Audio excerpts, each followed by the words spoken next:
WBBM FM, Chicago.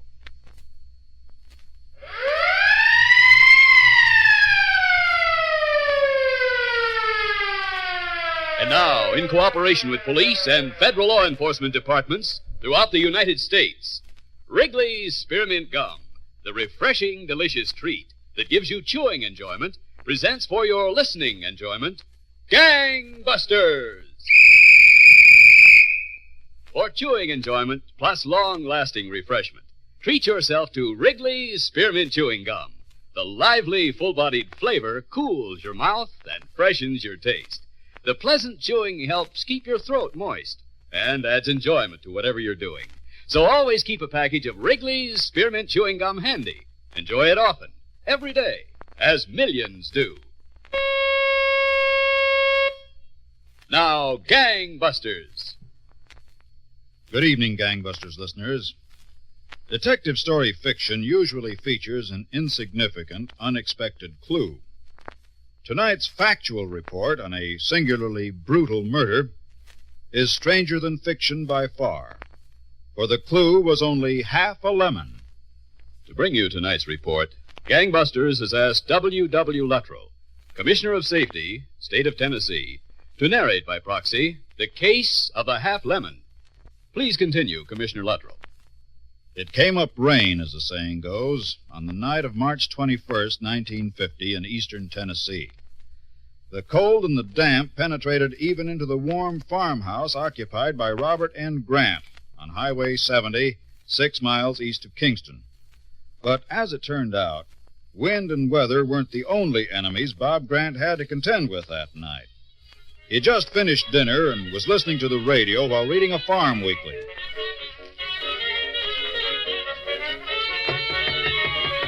Wonder who's out in this weather.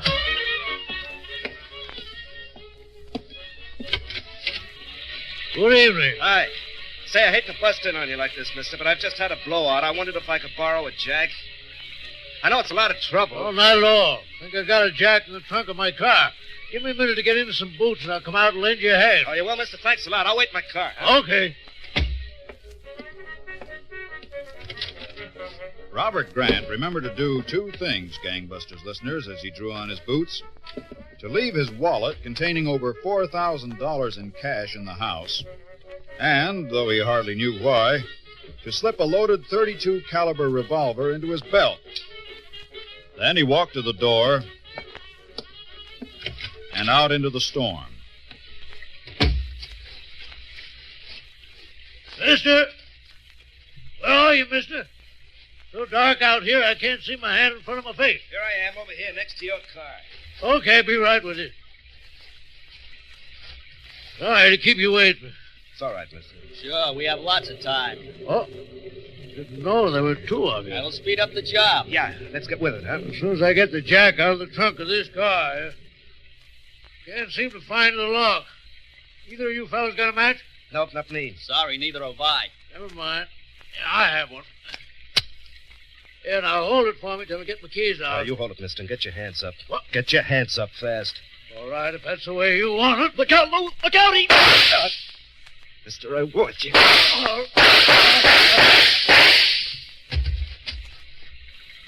Brother, you really drilled him. He asked for it. Yeah. Ed, you'll have to give me a hand into the car. He Yeah. got me in the stomach. Yeah, as soon as I go through him. You said he always carried a whole lot of loot with him. Shut up. That's funny. No wallet. Must have left it inside. Ed, we better get out of here. I'm starting to go. But we can't pull out now. Ed, we got it. Okay, Lou, okay. Here, let me get your arm over my shoulder. Easy. There. Please. Oh, please. I'll get the door open.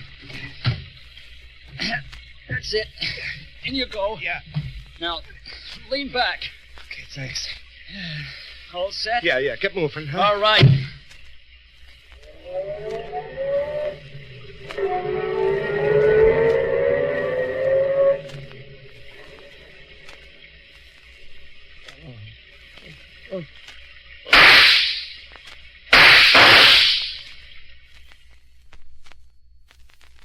Robert Grant was not firing at the car as it pulled away, Gangbusters listeners.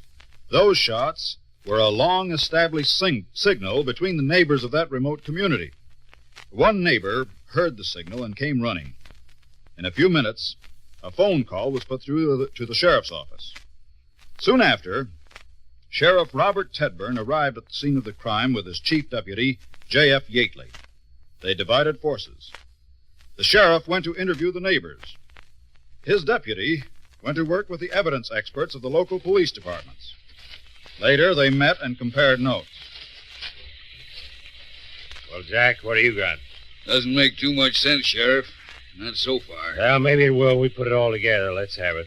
Well, first thing, the coroner's counted 5 wounds in the dead man already, and he's still working. That checks. The neighbors said the shots sounded so close together they thought it was a machine gun. I doubt it, Sheriff. More like an automatic, fired at almost point-blank range. Coroner found powder burns on the face and upper chest. One bullet went through the inside breast pocket of Grant's jacket, by the way, where he must have kept his wallet. Of course, they lifted the wallet before they cut him down. No, they didn't. What do you mean? He left the wallet in the house. $4,000 in cash in it. Say, maybe that's why the killer shot him. You know, blew his top because he expected Grant to be loaded. And when he wasn't? Then why didn't the killer go inside and look for the money? Search me. I never yet ran across a gunman who thought in a straight line. Yeah, neither did I. But I got a hunch these boys had a good reason for the way they acted. They? Yeah, there were 2 of them at least, probably more. Well, that's some kind of a lead. Here's another.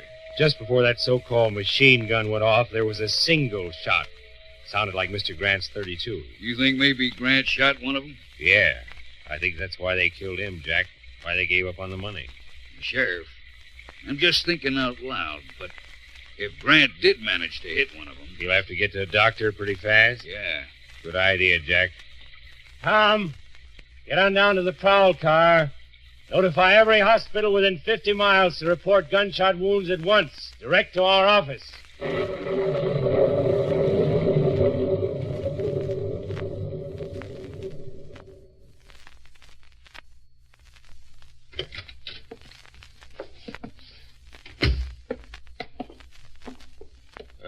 I never thought this old office would look this good to me. Oh, boy, am I glad to get indoors again. Same here.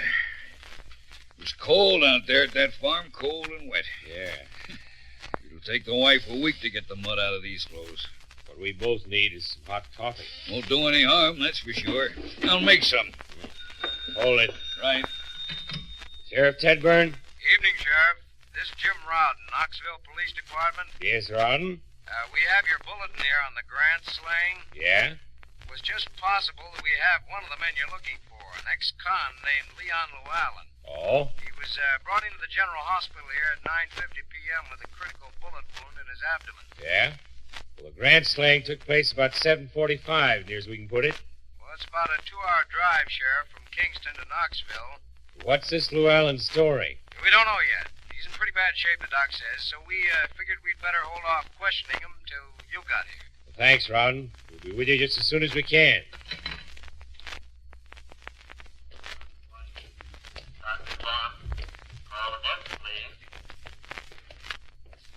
Detective Rawdon? Yeah, that's right, Sheriff. Glad to meet you. This is Jack Yateley, my chief deputy. How do you do? How is Llewellyn now? Not so good. You been able to recover the slug? No, the doctor says his condition is too poor to stand an operation now. Can I go in and try to talk to him? Sure. Jack, you hold it out here. Might check with the office from time to time. Right. This way, Sheriff. Thanks. Now, Llewellyn knows me from scrapes he's been in. You better let me start the questioning. Anything you say.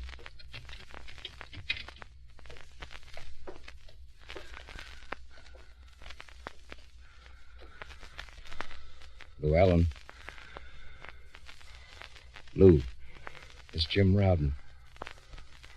Remember me? Oh, Jim. Who shot you, Lou? Can't tell you. We'll find out sooner or later, Lou. Why not give it to us now? Lou, who was in on this deal with you? Lou? Jim, I'd like to help you. You've always been square with me, but it's different. I got a key.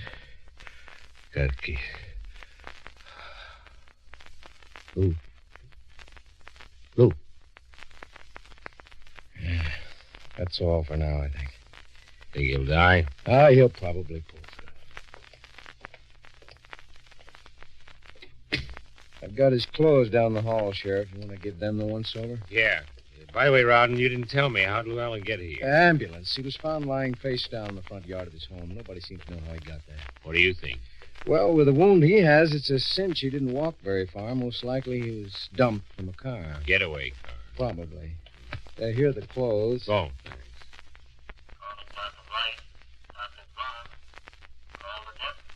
Hey, what's this in the pocket?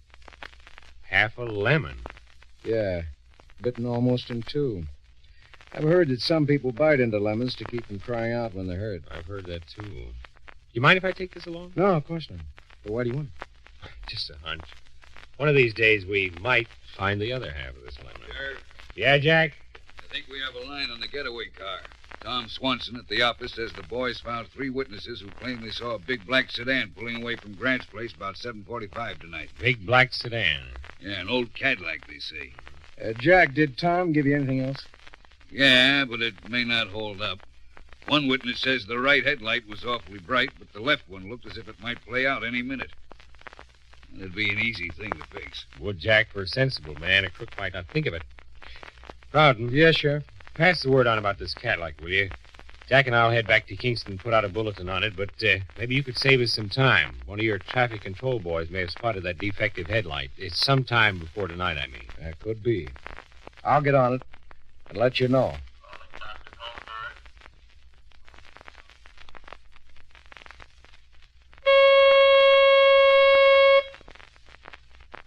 Friends, next time you chew a stick of Wrigley's Spearmint Gum, notice how cool and fresh it makes your mouth feel. That's because Wrigley's Spearmint Gum has lots of lively, refreshing flavor in every stick. The minute you sink your teeth in, that cooling flavor begins to freshen your taste and relieve that hot, dry feeling in your throat. It sweetens the breath, too. Millions of people carry Wrigley's Spearmint Gum with them wherever they go for quick, long-lasting refreshment and for real chewing enjoyment. Next time you're at the store, get some Wrigley's Spearmint Chewing Gum. Enjoy its refreshing flavor and good, pleasant chewing often, every day. Remember, that's Wrigley's Spearmint Chewing Gum. Healthful, refreshing, delicious. Now, back to Gangbusters. And Tennessee State Safety Commissioner W.W. Luttrow. Detective Rowden did get on to that Cadillac, Gangbusters listeners, the one with the defective headlight. It belonged to a Knoxville resident named Buford Roberts. Rowden and Sheriff Tedburn paid him an official call. Mind turning your radio down a little, Mr. Roberts? Oh, sure. I'll tell you again, Sheriff. I was right here in the house all last night. You never set foot outside, Mr. Roberts? Not for a minute. So you didn't use the car? That's right. The car just sat there in the garage all night? As far as I know. I didn't take it out. Mr. Roberts, you ever hear of a fellow named Leon Llewellyn? Yes, I've heard of him. Friend of yours, isn't he? Oh, I wouldn't say that. Look, fellas, I have a lot of things I promised I'd do this morning. Oh, I'm sorry. When are you going to be through with? We are now, just about. All we have to do is check through the car. Thoroughly this time. Come on, Mr. Roberts. Let's go out to the garage.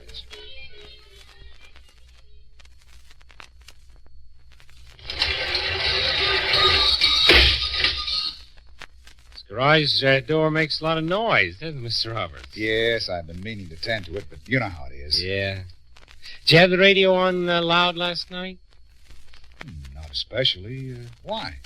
Well, then you would have heard this door opening if anybody had taken the car out last night. Sure. Only nobody took it out. I told you that. Yeah, I know. Sheriff, I'm in the back. Something I want to show you in the car. Okay, Jack. Excuse me a minute. Where you got, Jack?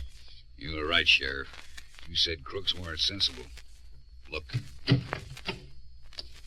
See it? Well, out.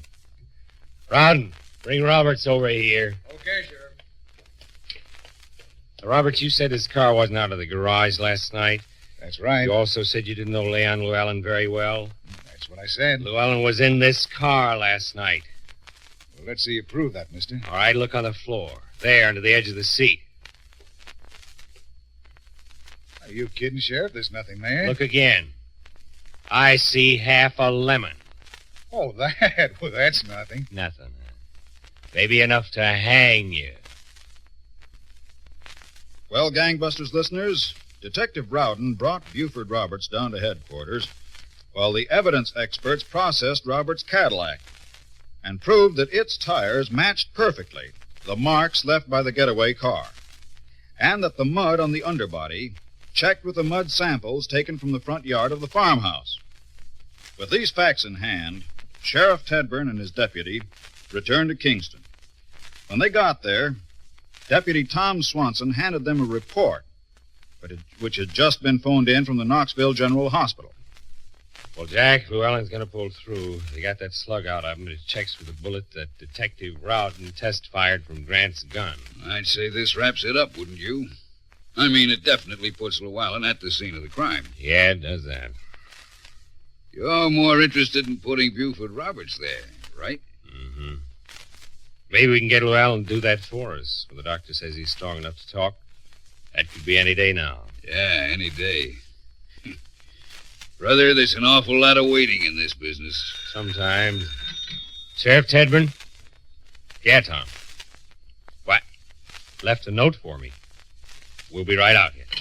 Come on, Jack.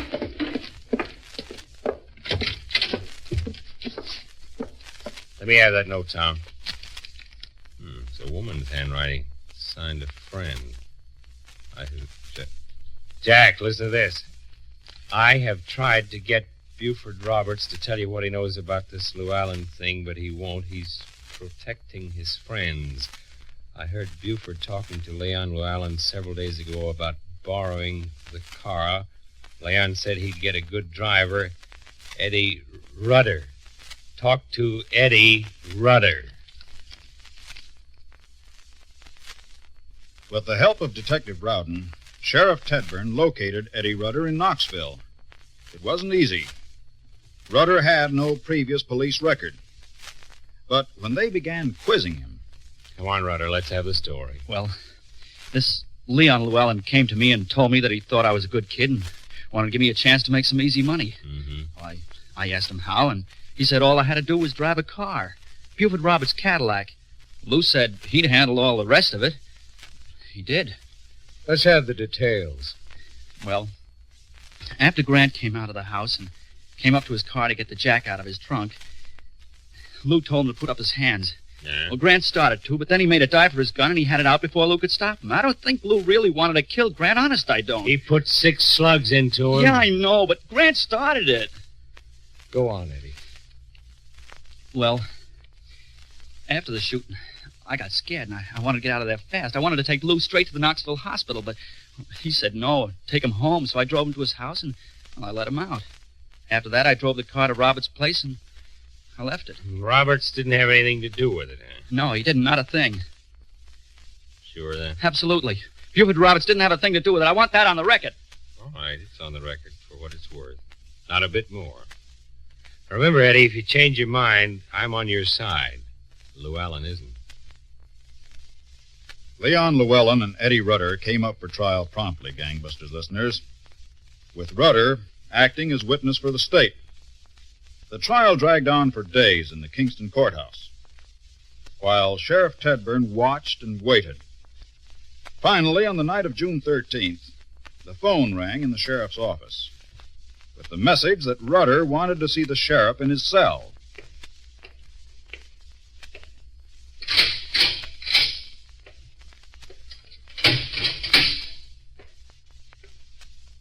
Evening, Rudder. Hello, Sheriff. Still on my side? Only if you're planning to tell the truth. Are you? I don't know. Sheriff, I'm scared. I'm scared to death. Of Llewellyn? He said they'd get me for turning state's witness. Not much he can do about it, is there? No. But they can? That's right. Who are they? Sheriff, if I tell you, will you see it to it that they can't get at me? I'll do my best. Now, that's a promise. All right. It wasn't true what I said before. There was somebody else in it with Llewellyn and me. Roberts, wasn't it? He planned the whole thing. Mm-hmm. He brought Llewellyn to my place the night before we pulled the job. He said he found out that Grant always carried thousands of dollars with him, and it would be a cinch to knock him over. Roberts gave us the car, and he... Well, you can take it from there. Yeah, Eddie, we will. All the way. Buford Roberts was indicted as an accessory before the fact of Robert Grant's murder, Gangbusters listeners. A jury found him guilty, and he was sentenced to 20 years in the state penitentiary. A similar sentence was imposed on Eddie Rudder. The actual killer, Leon Llewellyn, was sentenced to 99 years in the same institution. Thank you, Tennessee State Safety Commissioner W.W. Luttrell. In just a moment, Gangbusters Nationwide Clues. Friends, Wrigley's Spearmint Chewing Gum is a refreshing, delicious treat you can enjoy even while you're working, driving your car, or busy doing other things. Just slip a stick into your mouth and chew it as long as you like. The pleasant chewing will make the time pass more pleasantly for you. And you'll enjoy that cooling, refreshing flavor. It'll help keep your mouth and throat moist. A real help on warm summer days. Keep a package or two of Wrigley's Spearmint Chewing Gum handy all the time. Chew and enjoy it often, as millions do. That's Wrigley's Spearmint Chewing Gum. Healthful, refreshing, delicious. And now, Gangbusters Nationwide Clues, broadcast every week to assist American police in their war against the underworld. Attention all citizens. Watch for Peter Kensick, wanted by the FBI for unlawful flight to avoid prosecution for murder. His official description. Peter Edward Kensick, age 46, 5 feet 7, about 155 pounds, medium build, light brown hair, blue eyes, sometimes wears rimless glasses, medium complexion, may be employed as tailor or fireman. This man has a scar across bridge of nose, burn scars on left forearm and right elbow, and blue tattoo of tombstone with wording, "In memory of mother," on right forearm. Upper left front tooth may be missing. Caution, Kensick may be armed and should be considered extremely dangerous. He's being sought for stabbing 2 people. Attention all citizens and police officers. Maintain vigilance for Don Carlos Eastwood, wanted by the FBI for unlawful flight to avoid confinement for the crime of robbery. Listen carefully to his official description. Don Carlos Eastwood, age 26, 5 feet 10, about 170 pounds, medium build, brown hair, brown eyes, ruddy complexion, may seek work as telephone lineman, fireman, or television antenna installer. This man has a pit scar on right cheek, mole on left shoulder, and small pit scars on right knee and right leg. He may have hair dyed red and crew cut. He possesses a private airplane pilot's license. Caution, Eastwood may be armed and should be considered dangerous. If you have any information concerning these clues, notify your local police, the nearest office of the Federal Bureau of Investigation, or Gangbusters at once. Tonight's Gangbusters case was dramatized by Stanley Silverman and directed by John Dietz, with Scott Tennyson and Jackson Beck in leading roles. The entire production was supervised for CBS Radio by John Ives. Gaylord Avery speaking.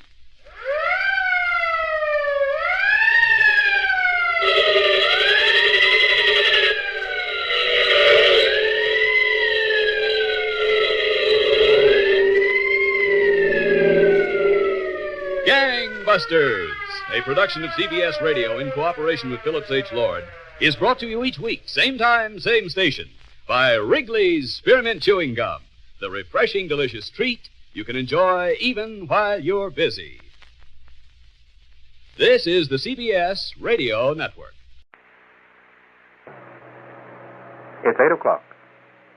Welcome to Van Cristo Radio Theater. Gangbusters, presented in cooperation with police and federal law enforcement departments throughout the United States. The only national program that brings you authentic police case histories.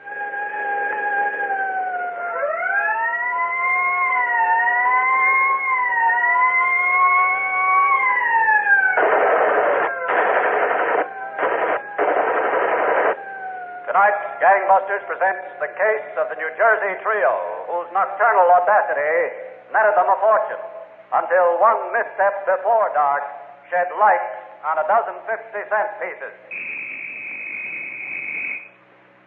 Ladies and gentlemen, Jack Benny. Do your youngsters ever ask you, what did you do before television was invented? Now, sometimes it's hard to answer that question in a way that they'll understand. Of course, we read. And we played out in the fresh air a lot more, or at least that's what we tell the kids. But maybe there's another answer. Ask them to come in now and listen to these wonderful bits of imaginative trivia. Did I hear one of the kids mention our old friend, the Lone Ranger? He was there and held us just as captivated as television's version. The Lone Ranger!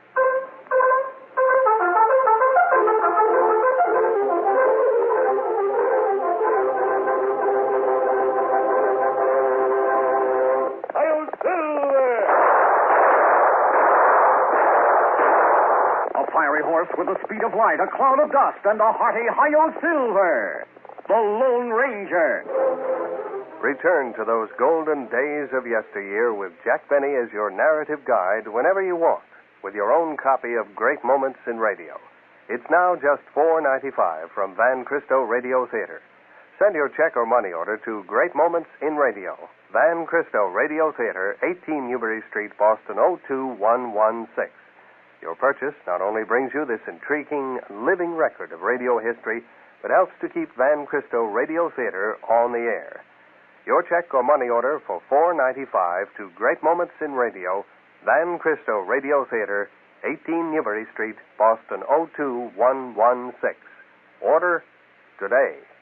Gangbusters has asked the Honorable John B. Keenan, Commissioner of Public Safety of the City of Newark, New Jersey, to narrate by proxy tonight's case.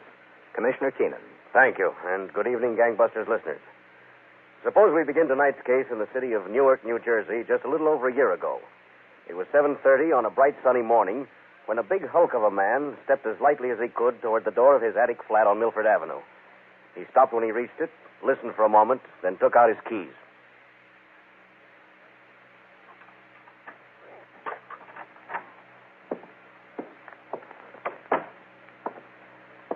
Mary Jo. Mary Jo. Get out of here. Hey, now, sweetheart, baby. I told you to get out of here. The next one's going to hit you. Baby, doll, now don't get your feathers up. Leaving me sitting in a bar all night alone, practically, waiting for you to show up. I ought to scratch your eyes out. I was working, baby. I don't care what you were doing.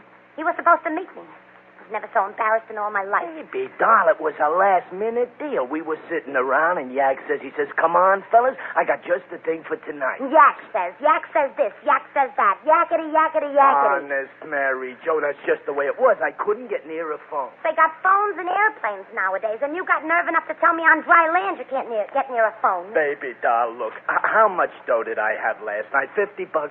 Tops, $100. Well, look at this. Does this look like $100? Blue, honey. Blue, that's a fortune. You see, didn't I tell you I was working? Where would I get all this scratch if I wasn't working? Okay, I believe you.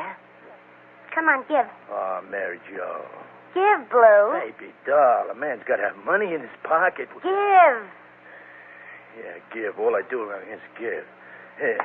But I had 100 to start, at least 100. 20, 40, 60, 80, 90, 100. There's your 100. Thanks. I work all night, and what do I get for nothing? I'm putting it away for a rainy day. You sure Yak gave you all that was coming to you? What's the matter? Ain't that enough for you? I don't trust that Yak, you know. And you're just stupid enough he could give you a short count. Listen, Tony and me were right there when it was counted out. And who's stupid? You are. You got a strong back, but a gimpy head. I'll bet you were looking out the window when Tony took the money out of the safe. I was not. There wasn't no windows. The place was air-conditioned. Yak and Tony are a couple of slick operators, Blue. You gotta watch them. Now, listen, nobody can put anything over on me. Now, look, baby doll, it was some job getting that safe open. I'm starved. Have you got a little breakfast laying around? I have not. Oh, baby doll. You got your clothes on? Run down to the diner. Look, make breakfast, and I got a present for you. Yeah? What kind of a present? Will you make breakfast? Let's see the present. All right. Here, I got 12 of them. What's that? Counterfeit? It is not. That's a good American $50. Yeah? Uh-huh. Sounds okay. Only Yak says they're worth $5 apiece. Oh, who'd be crazy enough to give $5 for a 50-cent piece? Yak says they're collector's items from the Columbus expedition. They didn't make very many of them, so they're worth $5 apiece. There was 36 of them in the safe. We each got 12. All right, let's have. Will you make breakfast? Let's have Blue. Yeah. Hey, baby doll. Tony says he's going to keep his there. Good luck charms, he says. Good luck, chums. Huh? Oh, 50-cent piece is worth $5. That's a twist. Well, maybe it's inflation or something. Maybe. All right. Come on in the kitchen. Thanks, baby doll. I'm starved. Really starved.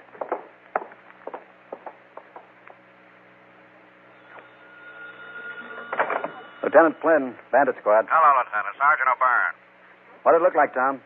Like a safe job ought to look. They pushed in a back door, went upstairs to the office, knocked the combination off the safe, jimmied it open, and got at the cash. Uh-huh. It was a pretty hefty box. Lieutenant must have taken him a good part of the night. How much was in it? Well, I haven't figured it up exactly yet. Somewhere around $1,500. All they took was the cash, huh? Yep, all cash, Lieutenant. But there's one item of cash that might help us. Oh, yeah? What's that? Well, the office manager collects coins. He brought 36,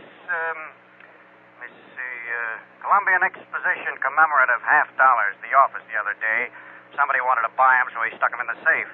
Well, they're missing with the rest of the cash. Now, those $50 a pretty rare item? Rare enough, he says, especially 36 of them in one lot. Yeah. That might help, Tom. And the office manager's got a list of collectors and dealers and that sort of stuff. Good. Bring it in. We'll get in touch with all those dealers and ask them to be on the lookout for a flock of those $50.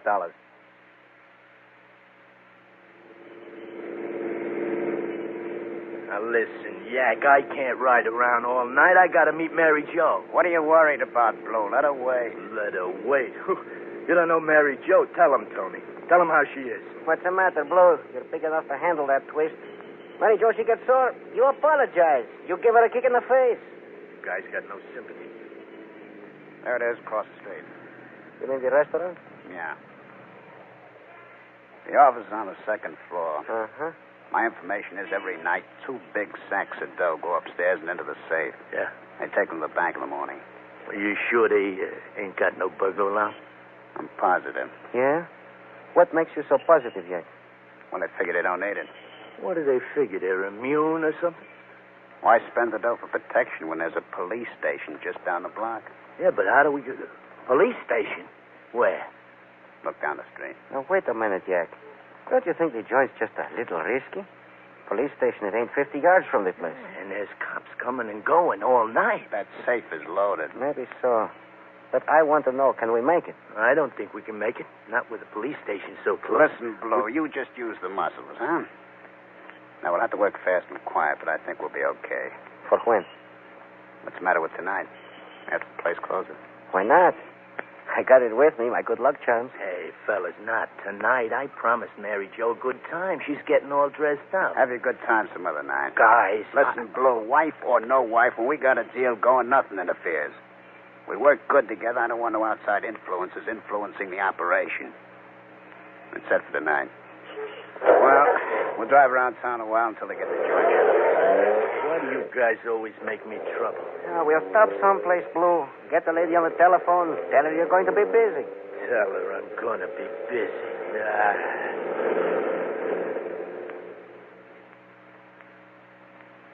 Sure, Blue. Why should those two care? Have Yak and Tony got wives waiting someplace for them? Now, baby doll, Leaving me sitting and waiting again. Ooh, just wait like... Listen, Mary Jo. What's it have to be tonight for? There's 7 nights in a week. Why tonight? Baby doll, Yak wants to do it tonight. Yak says there might be $10,000 in that safe. He thinks there's a good chance. $10,000? Yeah, Yak says so, maybe. Well, Blue, maybe it wasn't such a good idea to go out tonight. I'm kind of sleepy anyway. We can make it tomorrow night. Oh, that's good, baby doll. But you be sure and see that those 2 monkeys don't give you a short count. They won't. And bring it all home. Every penny. Okay, make it fast, Tony. Get in the doorway. Yeah. Now, let's get that door open. I think maybe with the back door it would be safer, Yak. Safer, maybe, but the front is easier. Go on, make snappy. Yeah. I don't like working on the sidewalk practically either. Get it under the line. I'm doing okay. Let me handle it. Okay, just a few. Hold it. What? Couple of guys. Cops? I don't know. Stand close against the wall. Yeah. So I take my car down here. The guy looks it over, stops the bottom under the hood. He examines the upholstery, and I ask him, wait a minute. Have you got a light? And I ask him how much will he give me in a trade. Thanks. So? Oh, he says 1,100. 1,100, I can back it. You know what the fuck is in the car? I can't let go for 1,100. How much for 5? You had any of those $half, they was good luck, huh? Get to work on the door. You think they were cops? What difference does it make? They walked by, didn't they? Get it open. That police station, she's awful close. You'll be inside it if you don't get that door open. Yeah, there it is. Good, Tony. Go on, you get upstairs and start to look around. I'll go to the car and get Blue to bring the tool.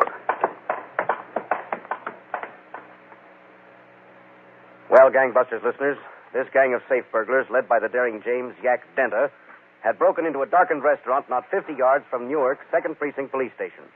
Before the night was over, a 500-pound safe gave them the fright of their lives.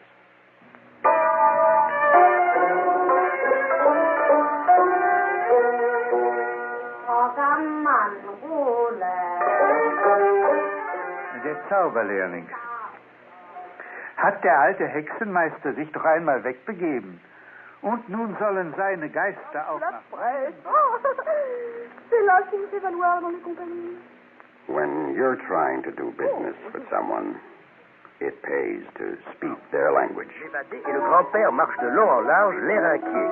L'éléphant est derrière le... In fact, it pays so well that smart businessmen make sure their advertising agency talks the language of their customers. Design guys. They have to be designed. Yes, that's basically what I'm looking for. And then the main problem is exactly how do we reach them? I mean, what will their... Like if your customers are engineers, then you speak to them in engineering. The product is good, and we want to know exactly how we're going to be able to market it. You started test marketing first in Seattle, right? That's correct.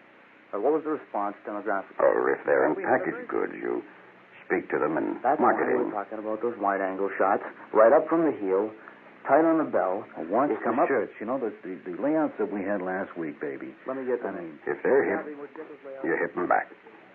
In spades. At Van Christo Associates, we know the languages of doing business. We know who to talk to, how to reach them, what to tell them, and how to say it to sell it. Van Christo Associates, Advertising, Boston.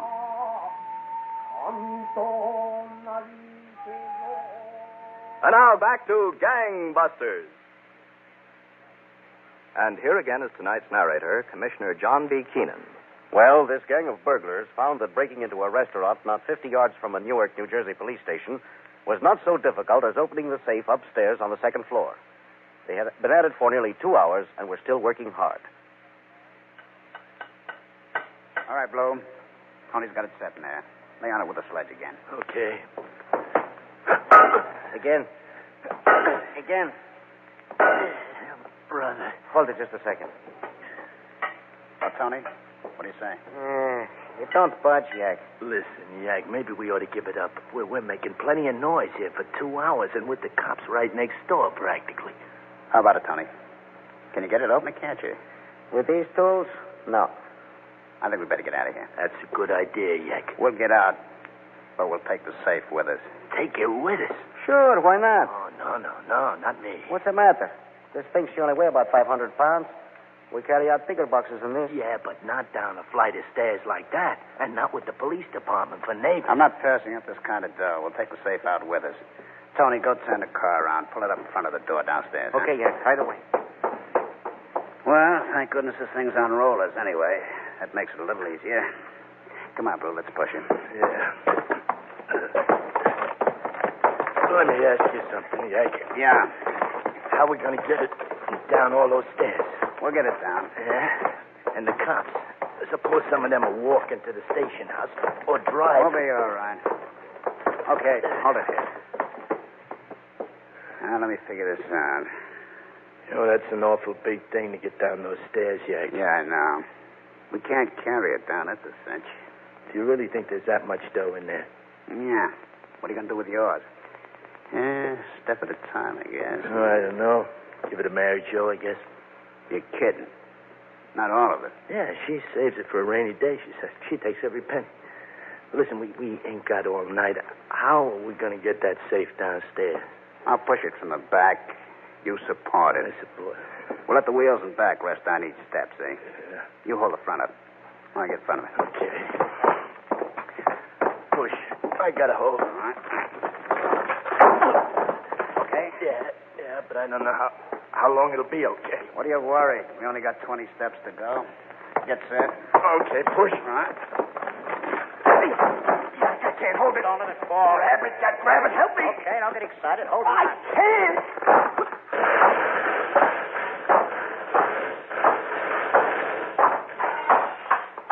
Holy jump. Right out the front door. Come on, fast. Yeah, let's get out of here. At least we got that thing downstairs. The cops will be here fast. It's sitting right out in the middle of the sidewalk. Step right through the door, but watch your fire. Yeah, I'm watching. Come on, Phillips, hurry. Get in the car. Let's get out of here. Safe goes with us. Yeah. No problems. He lands on the wheels. Push it. Go on. Let's go. Let's go. Over the back, Tony. Yeah. All right. Three of us together. Look to Ren. Right. Up. Come on. It's no good. No good. Tony, get the car and pull one with you. Yeah, sure. Okay, come on. All right. Lay on it. Come on. Come on, guys. Come on. Push him. That's it. A little more. Okay. Let's go. Here comes a couple of cops, I think. Walking. Come on, get in. Oh, three of those cops. They're walking up on us, Jack. Oh, brother. What's the matter? Get out. They're coming, Yazbek. Come and get it started. Yeah, come on. Oh, wow.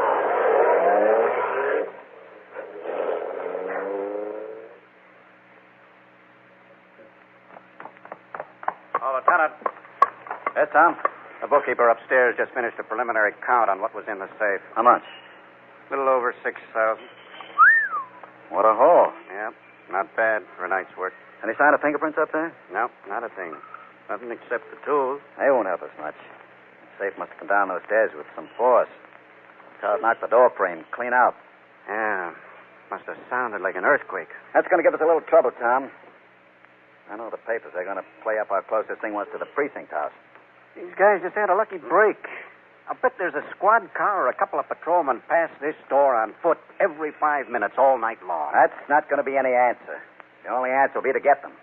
Come on upstairs. I want another look at those tools they left.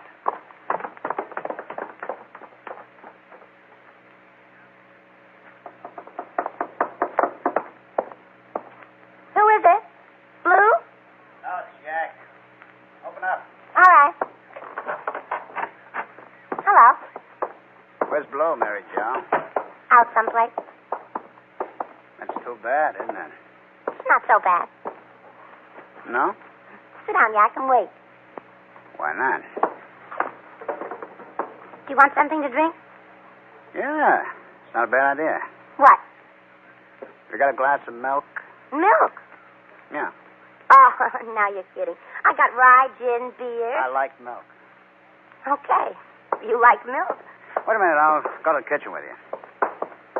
What time did Bill say he'd be back? He didn't say. Oh, here, let me.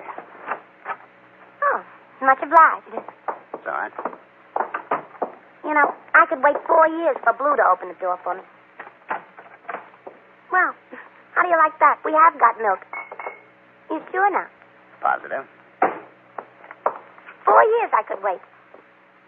Blue's not very bright, is he? Well, no. But he's generous.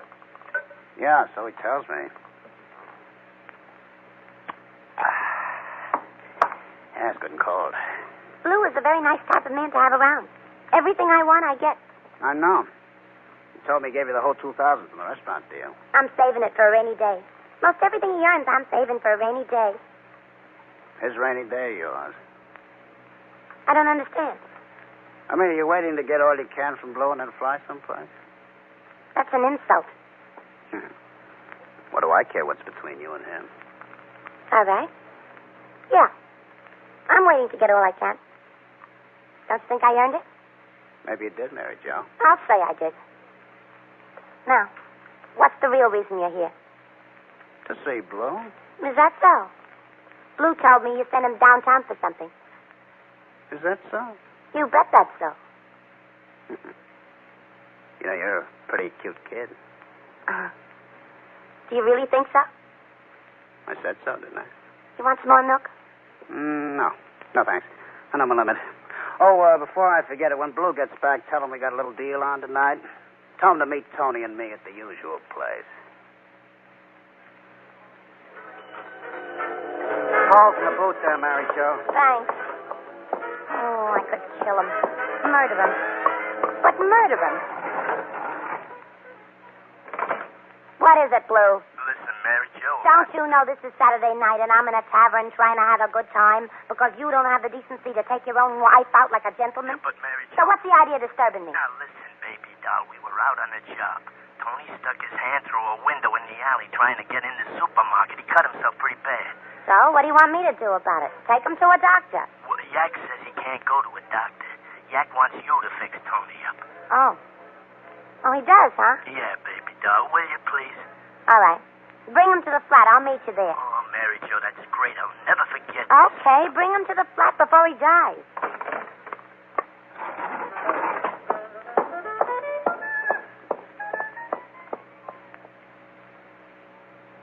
Get me one more drink, will you, Blue? Hold still there, Tony. How do you expect me to get you bandaged up if you're squirming?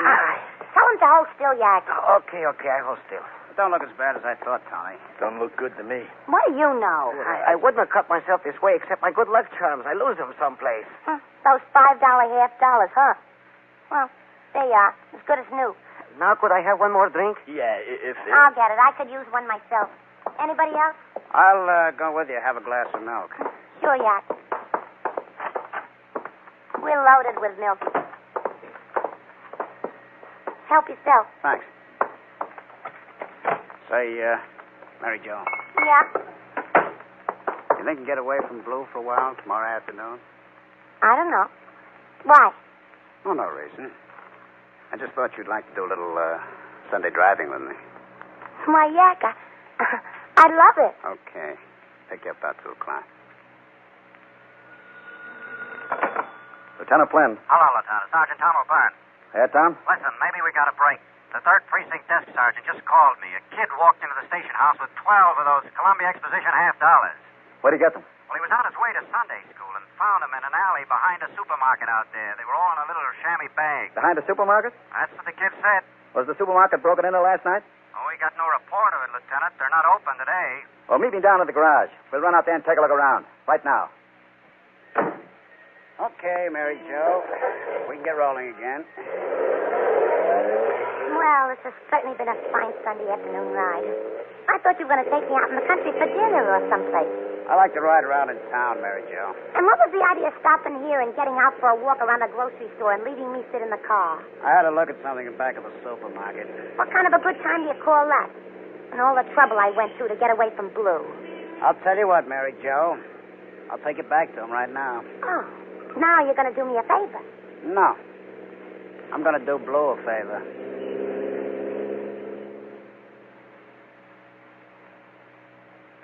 Well, this supermarket won't be no trouble now. We did most of the work last night. Yeah, Tony, and I found something of yours right under the window here this afternoon. Yeah. My lucky charms. I must have dropped him last night. Come on, guys, let's get inside. What are we standing here talking? Okay. Here you go up, Tony. Post them up, Blue. Yeah. Okay. Can you get through? Yeah, it's a cinch. Okay. We'll go around front. Open the door for us. Come on, Blue. Yeah. You sure are smart, Yak. Riding by here this afternoon with Mary Jo and taking a look. The neighborhood's empty on Sunday. There's a good chance nobody even found what we did last night, so I thought I'd say. Yeah, that is smart. I thought all that work last night was down the drain. Nothing's ever down the drain with me, Blue. And, I want to give you a piece of advice. Yeah? What? I've been learning a few things about Mary Jo. Yeah? Ain't she a sweet kid? Like I said, we're a good combination. I don't want anything to happen to her. Oh, nothing will. Get all your dough back from Mary Jo, then throw her out. Throw her out, but Yak... She's fixing to leave you, so you might as well beat it to the draw. Tony, come on. Listen, Yak, what are you talking Just do what I tell you. Yeah, but Go on, get in. Welcome, gentlemen. All right, get him up, both of you. No, not me, you don't. He's got a gun. Okay, here it is. Here's the gun. Don't shoot. The next one will be right at you. Now, all of you, keep them up. Okay, I'm through, believe me. You're through, all right. Now go on. Get over against that wall with your partner, both of you. Go on. Move. Against the wall. Go on. Well, Gangbusters listeners, Newark detectives, after discovering evidence of an attempted burglary, reasoned the safecrackers might return to finish the job. So they planted the Colombian $half where they were left and waited for the burglars to show up again. James Yak Denta received a maximum sentence of 28 years, and Tony Palumbo 21 years in New Jersey State Prison. Their accomplices received lesser terms. Thank you, Commissioner John B. Keenan, for this most interesting case history. And Gangbusters, congratulations to all the officers of the Newark Police Department who participated in the investigation leading to the arrests and convictions.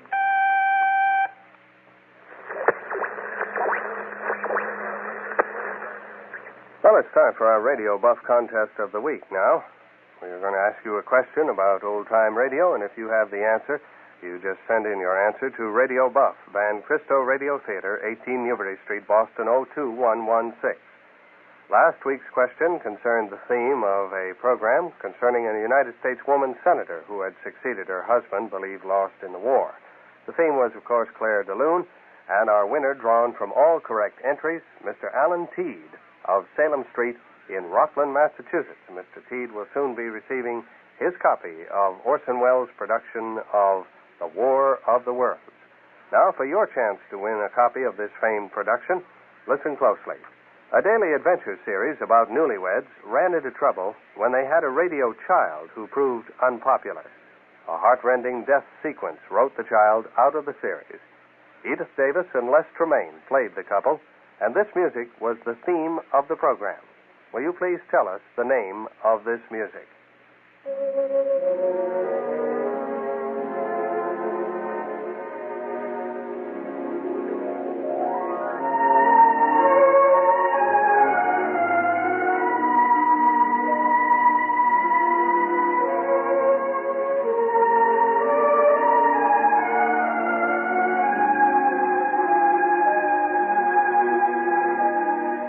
Can you identify that theme?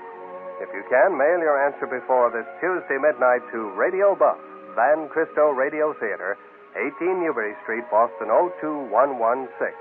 One winner will be drawn from all correct entries. The judge's decision is final, so mail your answer now. Tell us the name of that theme. Mail it to Radio Buff, Van Cristo Radio Theater, 18 Newbury Street, Boston, 02116.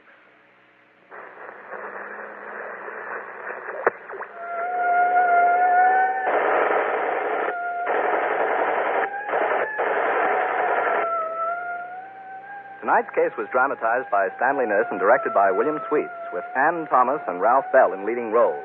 Roger Foster speaking. Gangbusters is a Phillips H. Lord production. And it comes to you every Sunday night at 8 o'clock on the Van Cristo Radio Theater on WCRB.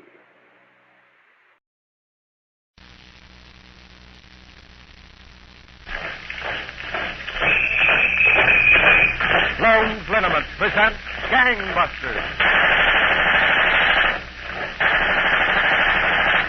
At war, marching against the underworld. From coast to coast, gangbusters, police, the G-men, our government agents, marching against the underworld.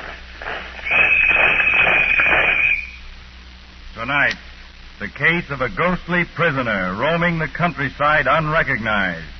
A mountaineer farmer with a mysterious complex about burglary. A murder in a trailer camp. That's tonight's Gangbusters.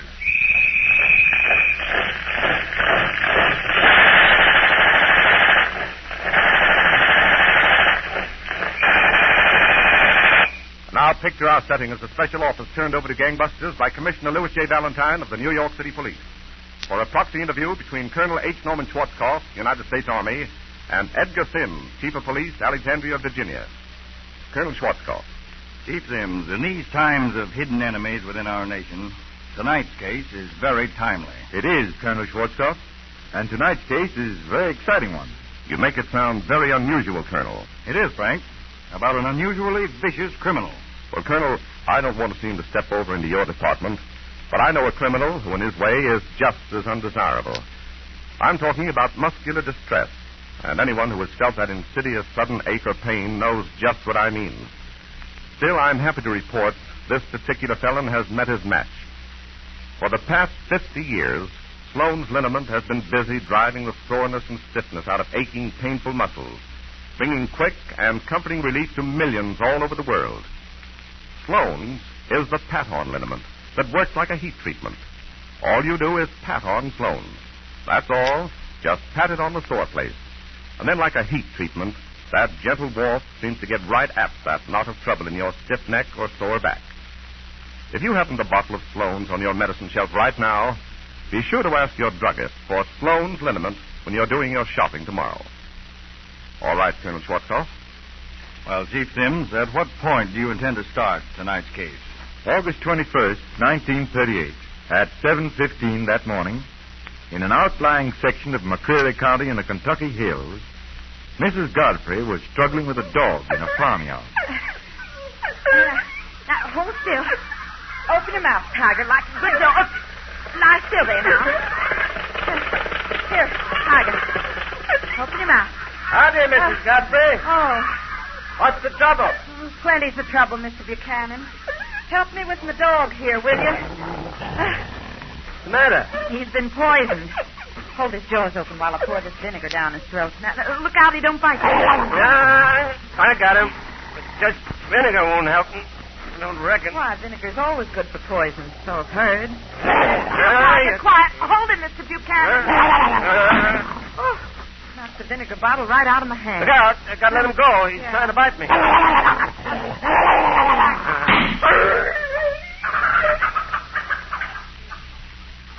I never thought you had it in you to shoot even a dog, Mr. Buchanan. I'm sorry, Mrs. Godfrey, but he was in such pain he'd have bitten both of us. Poor Tiger. I guess we should have shot him ourselves when we first found him like this. How long ago was that? Half an hour ago, just before Mr. Godfrey left. Where'd Mr. Godfrey go? Sheriff. Somebody poisoned Tiger and then robbed the house while we was asleep. That's right funny. What?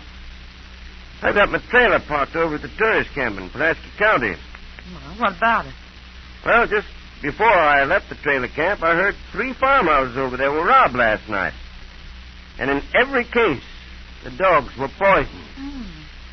Well, we'll see what the sheriff has to say. Oh, I suppose, Mr. Buchanan, you've brought the wicker seat and willow basket I ordered last spring. Yeah. I've got those things already woven for you, Mrs. Godfrey. They're right in the car, and I'll get them for you. Attention, all Southeast Kentucky sheriffs and police. 8 houses burglarized last night while occupants were asleep. Watchdogs poisoned before each robbery.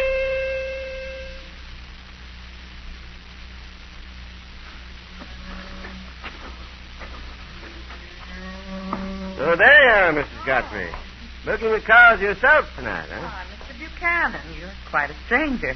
You didn't stop by on your way north this spring. No, I didn't, Mrs. Godfrey. This year I got some wonderful new baskets to sell. Oh? I wove every one of them myself. Mr. Godfrey home? No. Seems like Mr. Godfrey's never home when you call, Mr. Buchanan. Matter. I'm worried. Well, Mr. Godfrey does go away from home a heap more than he used to. He ain't been the same since that time we got robbed last year.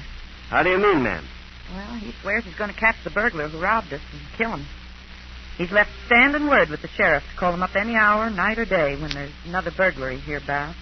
You mean there's been more robberies since last year? Oh, mercy me. One last night over in Wilton and another one night before last in 4 Acre.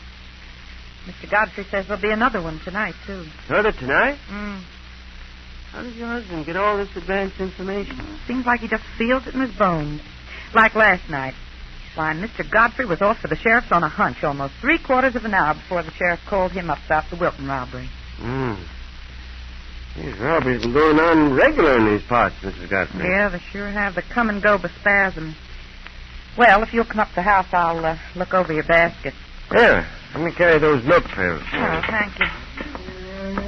Don't you get a little frightened, Mrs. Godfrey, staying alone so many nights while Mr. Godfrey's away? No, Mr. Godfrey's going to fix up the farm with burglar alarms. We won't depend on a watchdog anymore. Oh.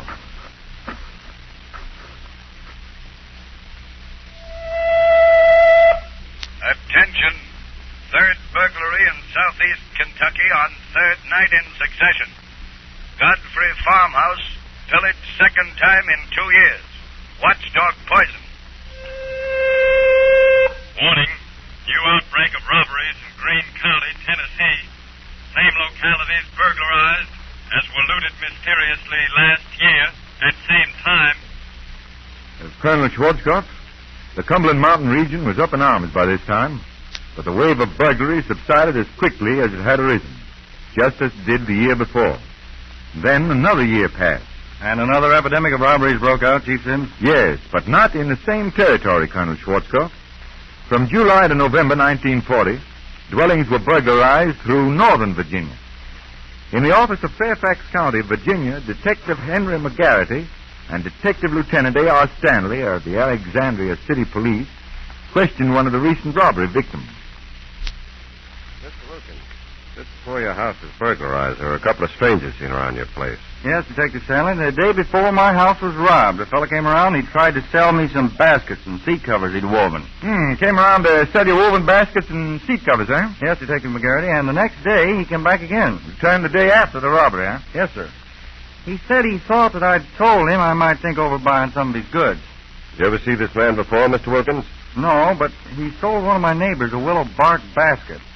And he mentioned having a trailer over at the tourist camp by Alexandria. What about the other man who came to see you, Mr. Wilkins? Well, he acted kind of like a nut. He said his name was Godfrey, and he came from down in Kentucky. Said his own house had been robbed twice, and 2 of his watchdogs killed. And it got him so mad that he's been chasing around the country ever since, trying to catch the burglar who did it. He's supposed to be the best shot in Kentucky, too. Didn't you tell me this Godfrey showed up at your house a few hours after the robbery? Yes, sir. Must have driven like the wind to get here from the Cumberland Mountains. It's over a 600-mile trip. The report on the robbery didn't go out on a teletype until nearly dawn, did it, Lieutenant Stanley? 5:25, to be exact. A basket weaver at a trailer camp in Alexandria, and a mountain farmer from Kentucky, both showing up the day after Wilkins' house was burglarized. Something very strange here. Chief Sims, I know this case is approaching its climax. And the most stirring and spectacular one, too, Colonel Schwarzkopf. Yes, but before you tell us about it, Frank Gallup would like to make a few predictions. Well, predicting the future isn't as difficult as it sounds, Colonel Schwarzkopf. For instance, I can predict right now that hundreds of thousands of people are going to be plagued by muscular aches and pains during the next 6 or 7 months. How do I know? Because that time of year is known as liniment time, when folks everywhere count on Sloan's to avoid needless discomfort caused by simple muscular distress. Most of them are already prepared, with a full bottle of Sloan's liniment ready and waiting on the medicine shelf for the first twinge of pain. Now, for those of you who are not ready, I have this friendly tip. Get a bottle of Sloan's at your favorite drugstore as soon as possible. Muscular aches and pains, as you know only too well, strike suddenly, without warning. Overexertion on your job, a slight accident, or overexposure to blustery wind and rain often results in stiff, sore muscles that make your life miserable. When you have a bottle of dependable Sloan's liniment handy, though, you can expect quick and comforting relief in just about a jiffy. Sloan's, you know, is the pat-on liniment. That's all you do, just pat it on the sore place. And like a heat treatment, Sloan's goes right to work, helping to loosen and relax those tight muscles. So make sure you have a bottle of Sloan's liniment on your medicine shelf at all times. Well, Colonel Schwarzkopf, I've finished with my predictions. What did Lieutenant Stanley find in that trailer camp? I was just going to ask that question of Chief Sims myself, Frank. Chief Sims, did Lieutenant Stanley and Detective McGarity go to the trailer camp at Alexandria, Virginia? Yes, Colonel Schwarzkopf. But the basket weaver, Buchanan, whom they were looking for, had left. The other campers told the investigators Buchanan had set off with his trailer for the Cumberland Gap. The Virginia police thereupon got in touch with Middlesboro's captain of police, Barton.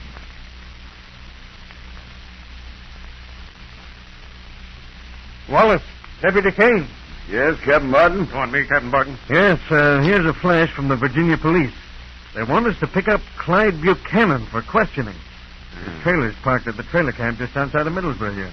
Why, I've known Clyde Buchanan all my life, Captain Barton. Why do you suppose the Virginia police want Buchanan for questions? Yeah, I'm puzzled. Clyde Buchanan's a fine man. But we'd better go out to the trailer camp and see him.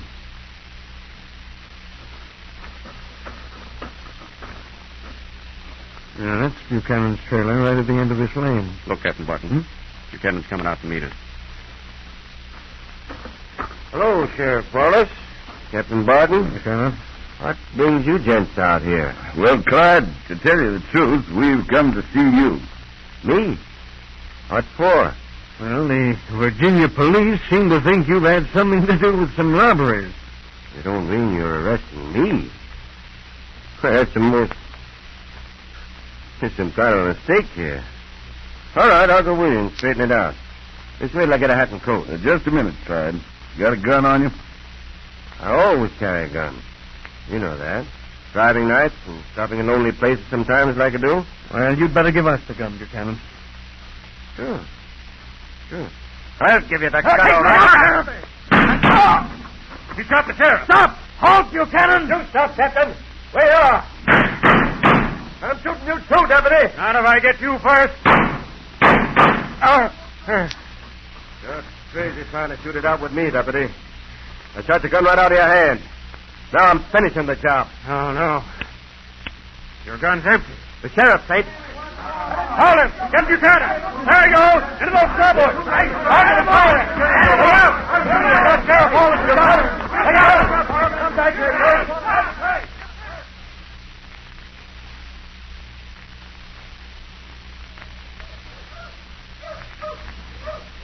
Who's in charge here? I am. I'm County Attorney Fred Miller. Well, I'm Detective McGarty from Fairfax County, Virginia. We're the ones who sent you the call if we want Buchanan for questioning. I know. Now we want him for murder. Yeah, so I've heard. If it's burglary evidence you're looking for, you'll find plenty in Buchanan's trailer over there. Chloroform, several different kinds of poison, and more money than a man could honestly make weaving baskets. What about this fellow Godfrey? His action struck us as suspicious, too. Godfrey? Yeah. Oh, you mean Farmer Godfrey? That's right. Well, he's innocent, but I don't know how long he's going to be. No, what do you mean by that? They tell me Godfrey's set off without authority as a one-man posse to track Buchanan down by himself.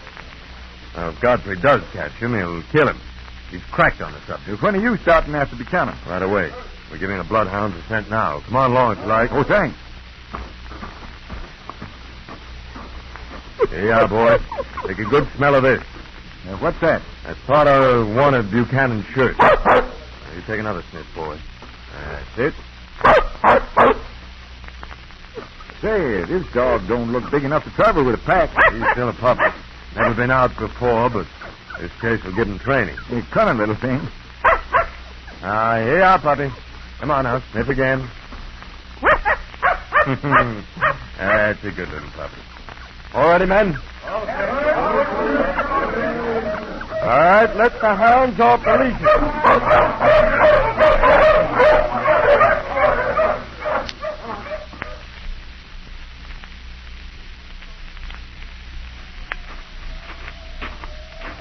That's funny, Miller.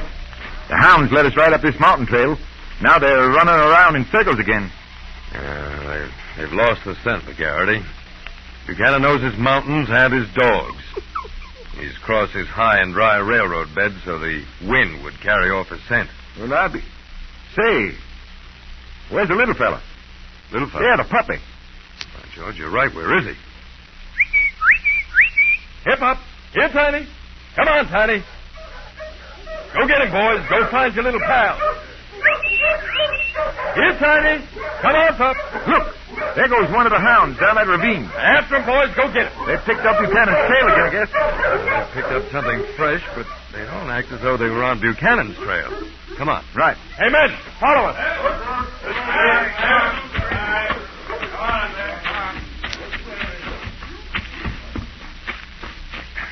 Well, here's the bottom of the valley. Now, where are the hounds? Listen. You see, they found something over there in that thicket. What's that? Come on, there's somebody in there. Hello! Posse! Around that thicket! Let's go, McGarry. Right.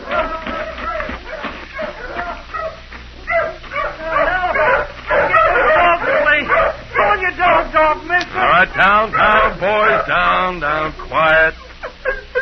All right, youngster, climb down out of that tree. Hey, this young fellow's hurt. He's got a big gash on his head. No, I'm all right now. What happened, young fellow? I don't know. I was hunting squirrels, and all of a sudden something hit me on the head. When I came to, my rifle and squirrels were gone. There was a little dog sniffing a piece of raw meat. And then the whole pack came along. A little dog? Where? Well, right over there where the big hounds are. All right, go away, boys. Go away. Get away from that meat. Dead. That poor little pup. Yes. Buchanan must have had a vial of poison on him and poisoned this piece of squirrel meat to throw the hounds off again. Dirty yellow skunk. He was a good hound. He'd been killed on his first hunt. But he set us back on that killer's trail. Buchanan can't be very far away. Say, if you fellas are a posse, I'd like to go along with you. I'd like my rifle back. Great Scott, I'd forgotten that. Buchanan has this boy's rifle now. Son, you better stay behind. We'll bring your rifle back for you. And Buchanan, dead or alive. Come on, hounds, sniff. Take another smell of this shirt. Good smell. That's it. Now, don't lose the scent again. All right. That's enough. Now, go find him. Go find the rat who killed your little pal.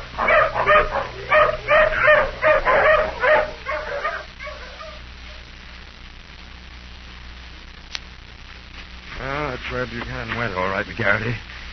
Dogs lost the trail again at the foot of this cliff. That means that Buchanan must have climbed up the cliff. But he never could reach the top, Miller. No, he's most likely in that cave halfway up with a crevice above it. We'll just wait till the rest of the posse have taken their position.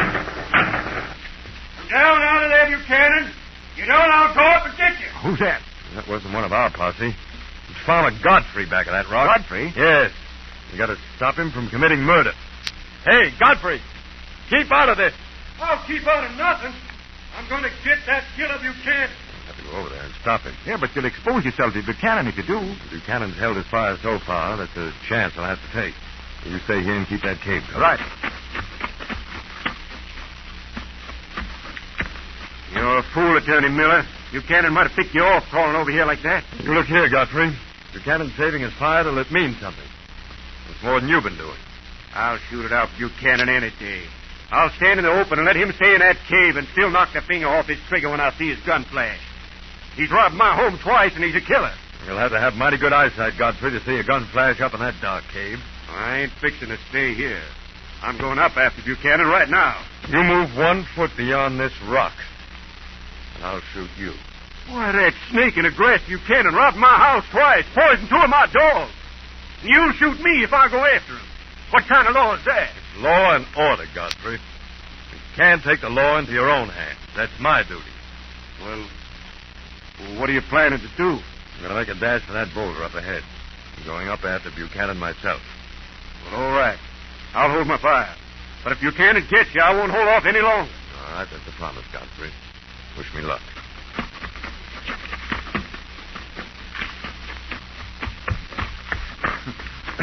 Garrity, what are you doing here? I thought I told you to stay back. I made a dash for this rock just the same as you did, Miller. We'll be mighty lucky if he doesn't get one of us. Buchanan, we know you're up in that cave. You'd better surrender, Buchanan. Buchanan isn't biting. I'll try once more. Come down, Buchanan, or we're coming up for you. That got a response all right. That bullet came within a split inch of my ear. Well, that was a warning that Buchanan doesn't intend to be taken alive. Look, there he goes, peeping out of the cave. Making for the crevice above, we'll have a better cover. Well, it's now or never.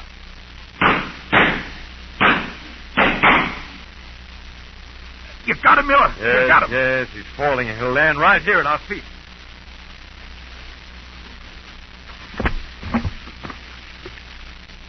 Well, there he is. Don't look much like a killer now. That's the end of Buchanan. And the end of the mystery of poisoned dogs and burglaries in Kentucky.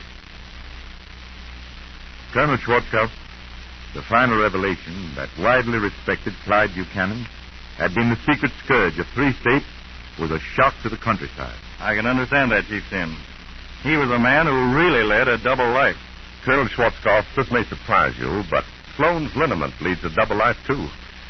Men and women with tough jobs now keep a bottle of Sloan's in their lockers at plants and factories, as well as on the medicine shelves at home. You see, Sloan's is so easy to use that all you need are a few minutes at lunchtime or during a rest period. With Sloan's, there's no need for hard, painful massaging. All you have to do is tap Sloan's liniment on, and then relax for a while. And as you do, Sloan's penetrating warmth goes to work like a heat treatment. Why, in almost no time at all, Sloan's helps you find quick and comforting relief. Don't let the suffering caused by simple muscular aches and pain slow you down. Let Sloan's help you maintain the top speed all America is aiming for. The top speed America needs in every job. Your job. Protect yourself from the stiffness and soreness that so frequently follows accident, overexertion, or overexposure to bad weather. Pick up a bottle of Sloan's liniment tomorrow on the way down to work, and keep it in your locker always. And now, Gangbusters Clues. Wanted, most dangerous and ruthless criminals at large today. Number 1. Basil Hugh Bangard, alias the Owl, 42, 5 feet 8 inches, 156 pounds, graying chestnut hair, blue-gray eyes. Distinguishing marks: hair comes to arrow points, bald left and right front. Hair comes to arrow points, bald left and right front. May wear toupee to cover it. Wrinkles across forehead. Wrinkles across forehead. Raised scar upper right chin. Raised scar upper right chin. Mole left cheek. Mole on left cheek. Eyes have owl-like appearance. Eyes have owl-like appearance. May wear glasses to cover owl-like eyes. May wear hat or toupee to cover bald spots front of head. May wear glasses to cover owl-like eyes. Urgently wanted criminal number 2.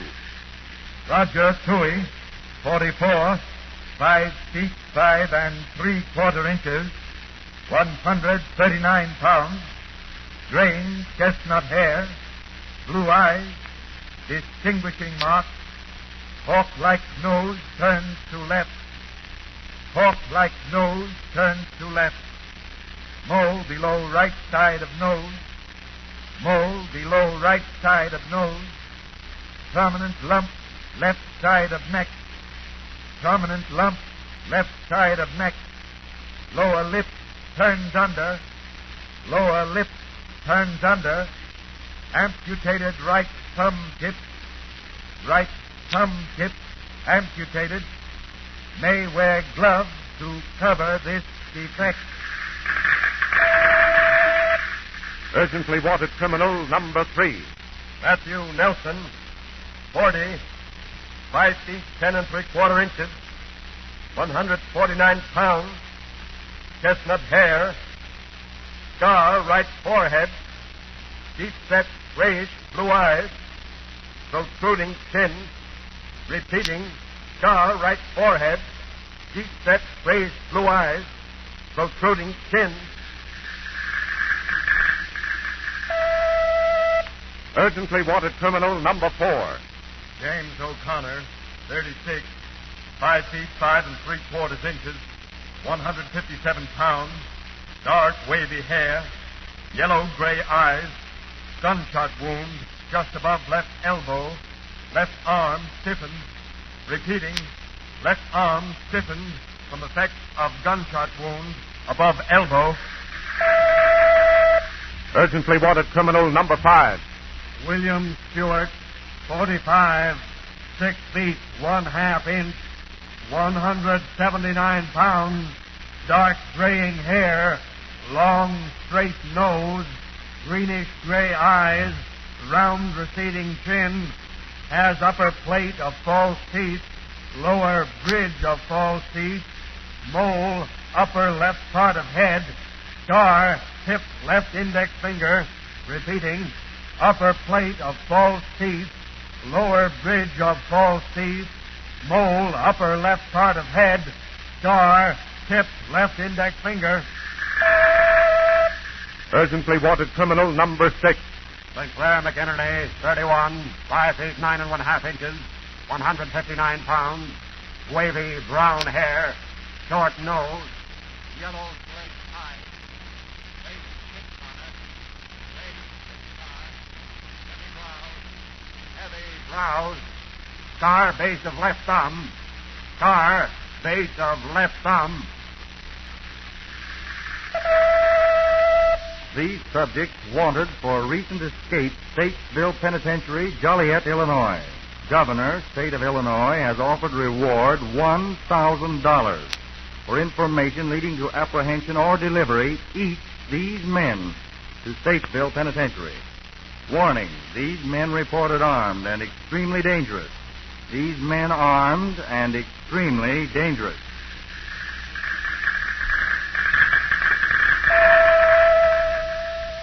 If you have any information concerning these clues, notify your local police, the Federal Bureau of Investigation, or gangbusters at once. And now, here's what Philip H. Lord has planned for next week. Gangbusters friends, next week for Sloan's Liniment, the startling case of the Wolverine, the slinking terror of the Northland who stole out of the giant forest to strike with snarling savagery, midnight vigil in a deserted railroad station, and the eerie voice that came over the telephone, the paper napkin that led to the lonely snowbound cabin, then the race between the thundering express train and the police on a handcar in a desperate attempt to capture the Wolverine. That's next week's Sloan's Liniment presentation of Gangbusters.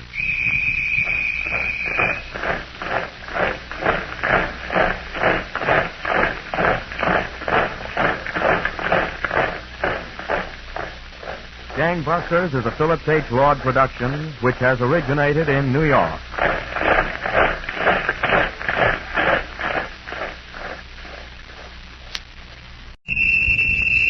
Now, in cooperation with police and federal law enforcement departments throughout the United States, the only national program that brings you authentic police case history. Gangbusters.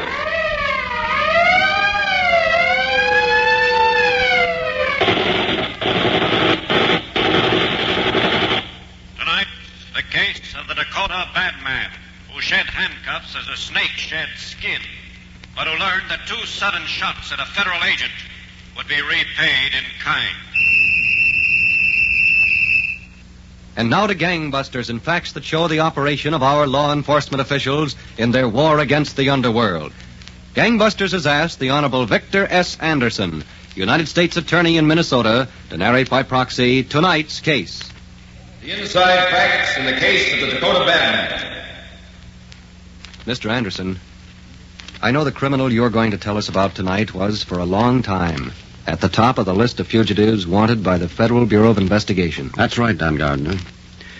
This man, John Frederick Benson, didn't know when he'd had enough, but he was to learn that agents of the FBI are also noted for their perseverance. Well, where would you like to begin, Mr. Anderson? I think the best place down would be on the outskirts of Houston, Texas. At 3 o'clock on a mild February morning, exactly 2 years ago this week, the all-night clerk at the Palace Grove Modern Tourist Camp was fast asleep in his chair as a lone figure crept by him. The intruder walked cautiously across a dimly lit court, past cabins number 1, number 2, and number 3. He stopped at number 4. He looked around and quietly tried the door.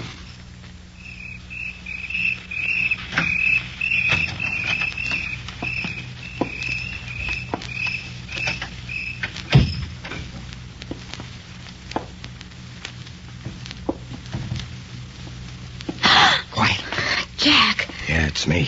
What happened? How did you get out? They were taking me to the federal building for questioning this afternoon. I broke away. They couldn't shoot on account of the people. Oh, you shouldn't have tried it. They might have killed you. It'll be better than rotting the rest of my life in jail. This afternoon? Yeah, I was lucky. I made for the freight yards. I've been laying out in a freight car for 12 hours. You sure they don't know you're here? I'm pretty sure. I guess they don't. They would have been around. You must be starved, Jack. I'll get up. Don't turn on any lights. Oh, okay. I got a job for you. What? These. Oh, Jack. I don't see yet how I made it. Not with these handcuffs on. I was lucky they let me wear a top coat over my shoulders. I used it to cover them. But how'll you get them off? It's no problem with a hacksaw. First thing in the morning, walk to a hardware store and get a hacksaw. Wish I didn't have to wait that long. My wrists are practically cut to ribbons. Maybe I could use a hairpin or something. Maybe I can get them off. I'm too tired right now to try. I need some sleep. Get that hacksaw in the morning and we'll go to work on the cuffs.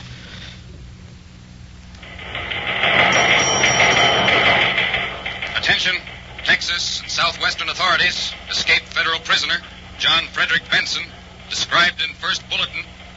This man, who may still be wearing handcuffs, escaped custody of United States Marshal at Houston, Texas. Caution, caution. Benson may now be armed and is known to be extremely dangerous.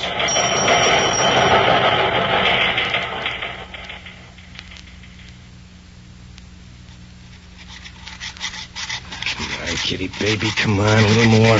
All right, Jack. I'm trying.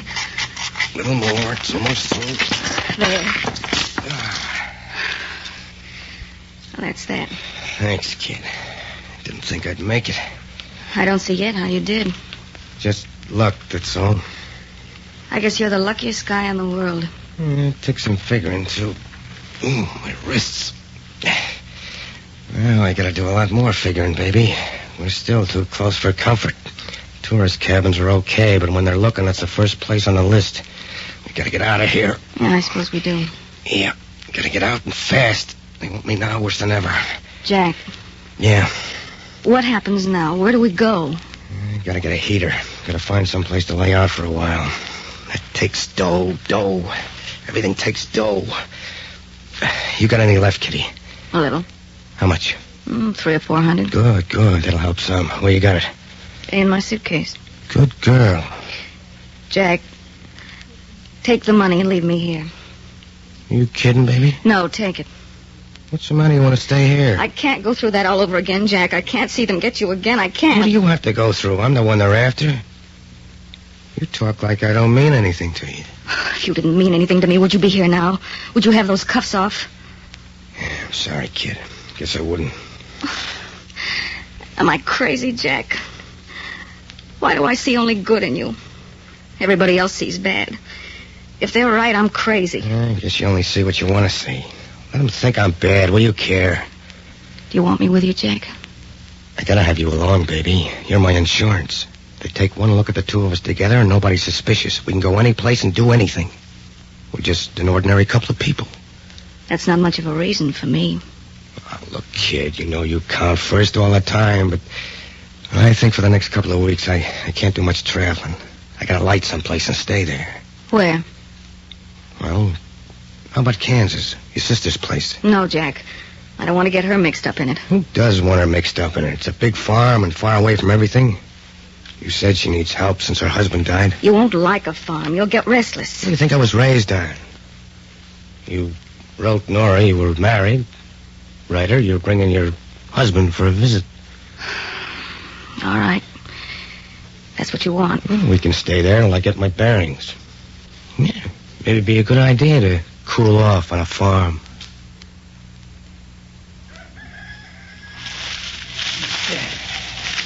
Yeah, rotten stuff. Hay, who needs it?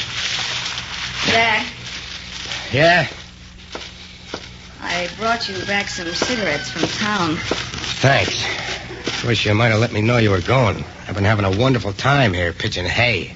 Well, you were still sleeping, and I didn't want to wake you. You got in so late. All right, Kitty, so I got in late. Besides, with Nora and the kids, there wouldn't have been room in the car. Nora and the kids are making me sick. I had all of this farming I can take. 3 weeks isn't so long, and they're still looking for you. They're looking for you hard. Yeah, let them look. Any jail would be better than breaking your back in this kind of work. Where'd you go last night? What do you care? Well, you didn't get in till so late. Okay, I didn't get in till late. I went to mail a letter. Oh, I see. It's to Harry Porter in Omaha. Want him to line up somebody for me. Good gunman. Then we're leaving here? Haven't you had enough? I guess you have. There's big news in town, Jack. Yeah? The State Bank at Cackley was broken into last night. Well, what do you want me to do about it? You promised, Jack. You promised you'd lay low and stay out of things. I don't go in for safe crackings. I'm a gunman. How did you know the safe was cracked? I didn't say it. Well, don't all banks have safes? Hey, what are you trying to make me walk into? You were out late and there's no place to go. I never broke into any place before. That's not my line. The talk is it was an amateur job. Forget it. Had nothing to do with the thing. Now, let me get finished up here. Yeah, Jack. That'd be a good idea. Oh, Nora wants to fix supper early. She's taking the kids over to the McLaughlins later. Yeah, the kids. They give me a pain in the neck. Go on, let me get some hay pitched.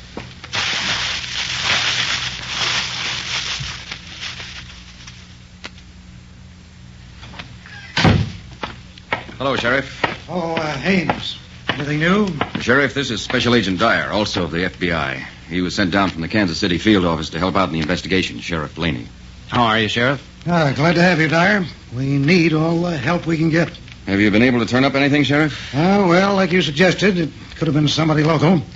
I had my deputies checking up with the people around here. Anybody suspicious? You know how it is. We know most everybody in the county. Known them for years. There's a few people we might check into, though. Oh? For instance, out at Lem's garage on the Topeka Road. Lem took on a new mechanic, a stranger, a week or 10 days ago. Might talk to him. We could? And then there's that new couple out at the Widow Emmett's, Jack Rogers and his wife. She's Nora Emmett's sister. Been there about 3 weeks. Mm-hmm. Haven't seen much of him, but she's been around with Nora and the kids. Was there anything suspicious about this Jack Rogers? Well, no, can't say there is. Got a car and seems to have money. The Emmets are good people. We'll have a look at them, too. And there's 3 or 4 others. I've got them listed here. All right, Sheriff. We'll check on everybody beginning tomorrow, just to play safe.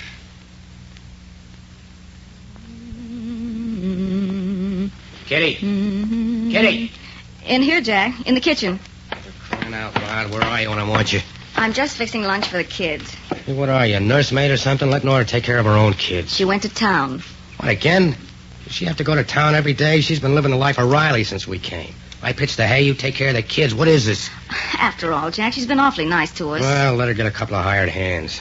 We're pulling out anyway, as soon as I hear from Harry Porter. Jack, you promised you'd stay until the heat's off. You promised me. Well, I had enough farming. Car. Nora? No. She said she wouldn't be back till 6. Take a look out the window. Who is it? It's not Nora. It's a man. Cop? I'll talk to him, Jack. I'll send him away. Where are the kids? Upstairs. Go up and keep them there. I'll handle this. Be careful. Please be careful. Go up and take care of the kids. Let me talk to him. I'll handle it. Jack, Let go. you're not going to use that gun. I got it, yeah, and I'll get up there. I'm going to meet him on the porch. You get up with the kids.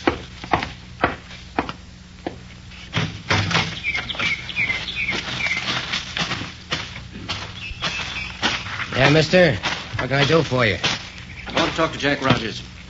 I'm Jack Rogers. Oh, my name's Dyer. I'm a special agent of the Federal Bureau of Investigation. That's so. I understand you... You understand too much. Rogers. Jack, you shot him. Sure, I shot him. I told you I wasn't going back. What are you going to do? They knew we came here. There must be more of them What do around. you think I'm going to do? I'm getting out the back way. All right, Jack, I'll get ready. No, kid. This time I have to travel light. I'll get in touch with you. But I want to go. There's no time. They got nothing on you, kitty. Don't tell them a thing. You don't know a thing. I won't tell them anything. Goodbye. I'll see you. So, Don, that was the situation. The criminal, John Frederick Benson, shot and critically wounded an agent of the Federal Bureau of Investigation who attempted to question him.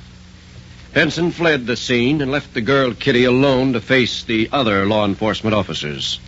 When Sheriff Laney and Special Agent Haynes arrived, they placed Kitty in custody and rushed Special Agent Dyer to a hospital. Later, at the sheriff's office, the girl was being questioned by the officers in their attempt to get a lead on the whereabouts of Benson. I'm telling you, I don't know where he is. I don't. You traveled all over the country with Benson. You were at the farm together 3 weeks. He must have mentioned where he counted on going when he left. We were going to stay for a while. There wasn't any thought of leaving. The FBI agent he shot might die. I know. I'm sorry. Being sorry doesn't help much. If you want to help, tell us where he went. I don't know. He must have given some indication. I don't know where he went. Please believe me, I don't. All right, miss. That's all. You mean I can go? Yes, you can go. Now? Yes. As much as we'd like to hold you, there's no charge we can place against you. I see. Have you got any place to go? Back to the farm, I guess. For a while. Then I don't know. All right. If we need you, we'll be in touch. I'm sorry I couldn't help you more. So are we. Well, Sheriff, she's on her way. I hope you get something out of it, Haynes. Me, when I get somebody that belongs in jail, I like to keep him there. Sheriff, Benson's a lot more important than she is. And if he knows she's out, maybe he'll arrange to see her.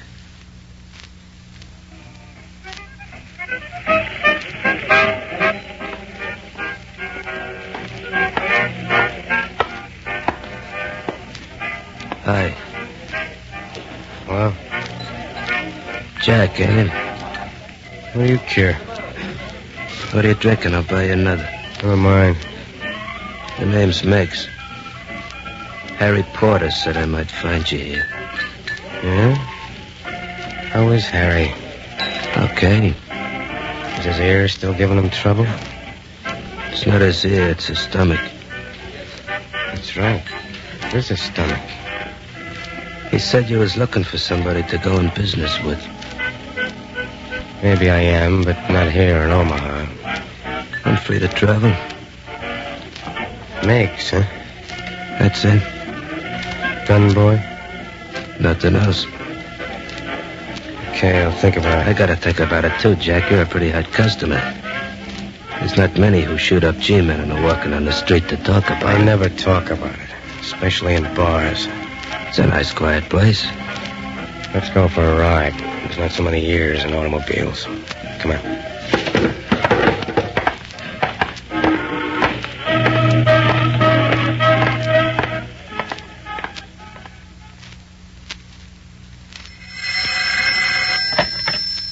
Special Agent Haynes. Haynes, this is Marshall.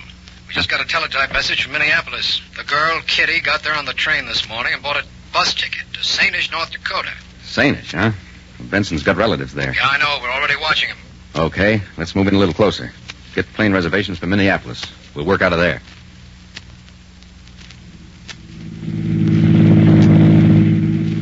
Okay, Meggs, you'll do. Thanks, Coach. I never thought I'd make it. Look, if there's one thing I don't like, it's wise guys. Take it easy on the cracks and take it easy on the talking. What's eating you, Jack? If a guy's got no sense of humor, he's got nothing. I got nothing to laugh about. It's strictly business, Meggs, and remember that. Okay.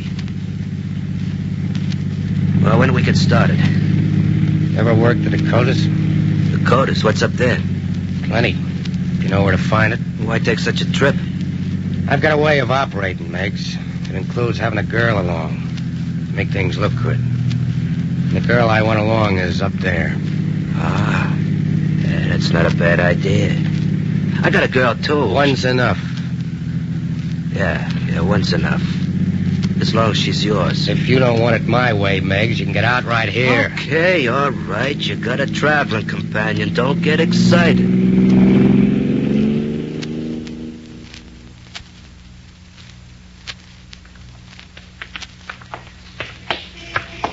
That's the house, Haynes. Kitty moved in the day before yesterday. We got a mail check on the place. No letters from Benson. Well, what about the phone? Well, that's going to give us some trouble. Well, what kind of trouble? Benson. Now, stop and light a cigarette. I want a better look at the place. It so happens that Benson's aunt is the night operator. I didn't want to plant anyone in the exchange. If she spots him, it might queer the works. Okay. But keep agents posted around the exchange every minute the aunt is on duty. Will do. The manager of the exchange has no connection with Benson. Good. I don't think Benson will have nerve enough to come right to the house. He might figure it's covered. But I'm almost certain he'll try to get in touch with Kitty. And if he does, we want to know about it. Come on.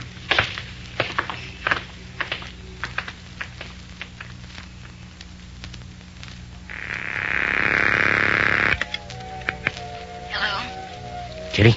Jack. I want to make this short and sweet, baby. I'm close. I'm going to come by for you. Jack, maybe you oughtn't to. It'll work. Is my aunt home? No. She went to see a friend before work. Okay, I'll get in touch with her when I get in. She'll tell you where to meet me. Be careful, Jack. Be careful. Don't worry about me. I'll be all right. I want to get off this line. So long. Goodbye.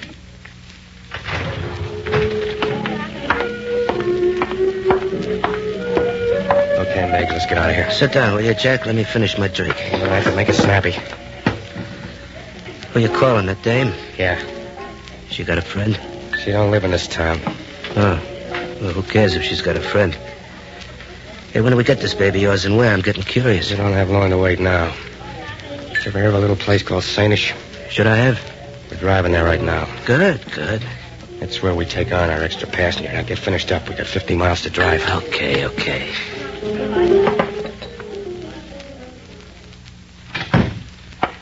Haynes?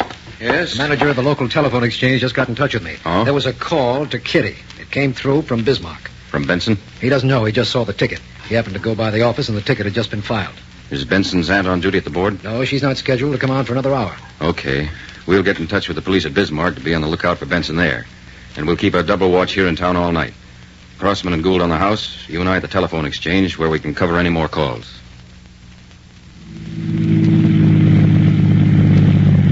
So this is Sainish, huh? Yeah, this is Sainish. I can see why you left it at such an early age, Jack. What do people do around here for excitement? They sleep. Watch where you're driving there. Stop sign. I see it. Okay, go on.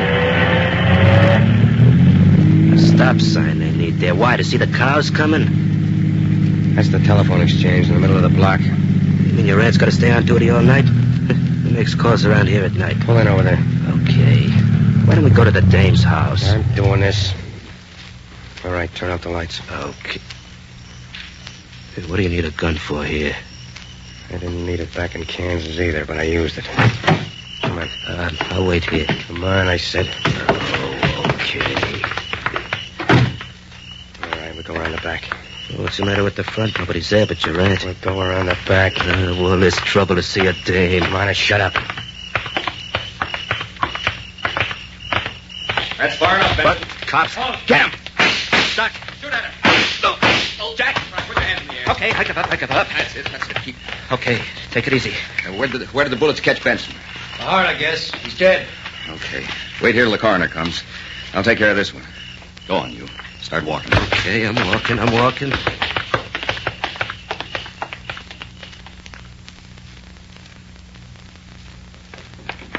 Just a minute. I'm coming. Oh, Hello, Kitty. he's not here. I swear he isn't. I know he isn't. 2 a.m. and you're all dressed. You weren't expecting to go out. I was up reading. Oh, I thought you might be going out to meet Benson. That's not so. It is so, Kitty. And you know it. What do you want? You can't come in here. Can't I? I came to tell you, Kitty. Benson's dead. Oh, no. He tried to fight us. All right, you better come along with me. He wasn't bad. Not really. He was good to me, honest he was. He was good to me. I don't doubt it, Kitty. But being good to you wasn't enough. Not nearly enough. He wasn't very good to his victims, nor to the FBI agent he shot. Come on, let's go. That, Don, was the end of one of the most intensive manhunts in recent years. John Frederick Benson died by the gun, the way he expected to thrive. And the same finish faces any man who thinks he's bigger than the law which governs all of us. Thank you very much, United States Attorney Anderson, for this pointed case history. And gangbusters, congratulations to all the law enforcement officers who participated in the investigation leading to the conclusion of this case.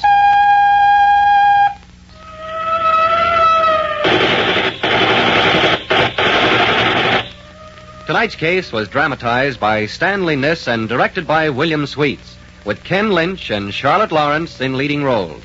Don Gardner speaking. Gangbusters is a Phillips H. Lord production.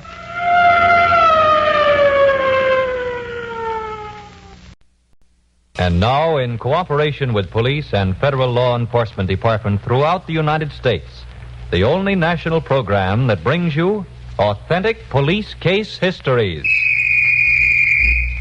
Gangbusters!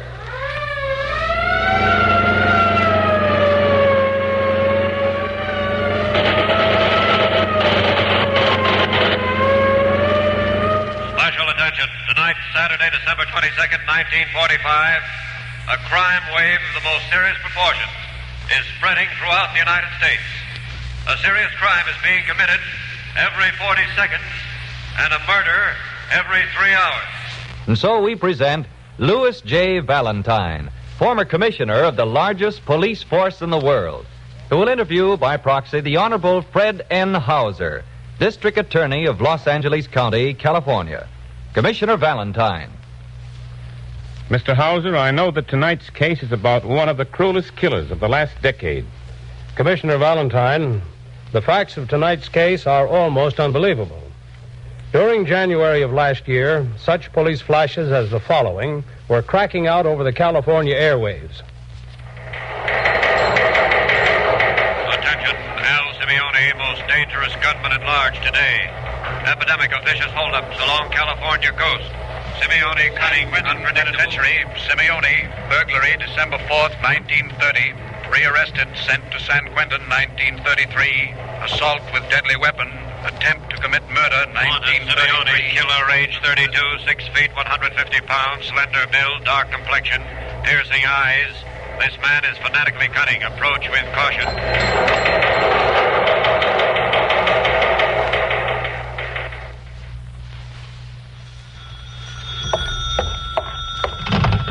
Hello, darling. Oh, Al. Listen, baby, I'm treating you to a late dinner tonight. Well, then I can see you tonight. Yeah.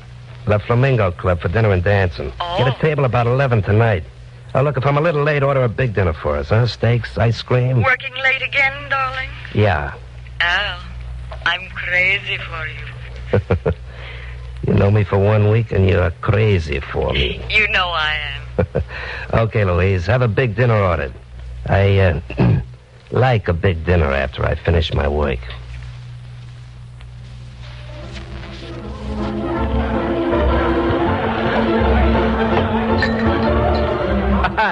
Hey, this is a nice place you got here. Well, we like all people to be happy and gay in Ash's Cafe. Well, to gaiety and to life. And to the success of... He's got a gun. Stranger, put away that gun. All of you stay right where you are. This is a hold-up. You, the owner, open a cash register. You're joking. Open the cash register. But you've been sitting at the bar drinking for an hour. You're a friend. You're joking. I'm late for an appointment. Open that cash register. All the money.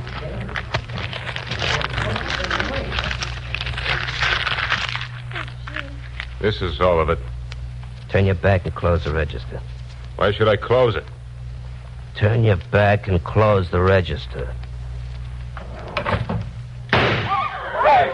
If anyone moves, I'll kill them, too.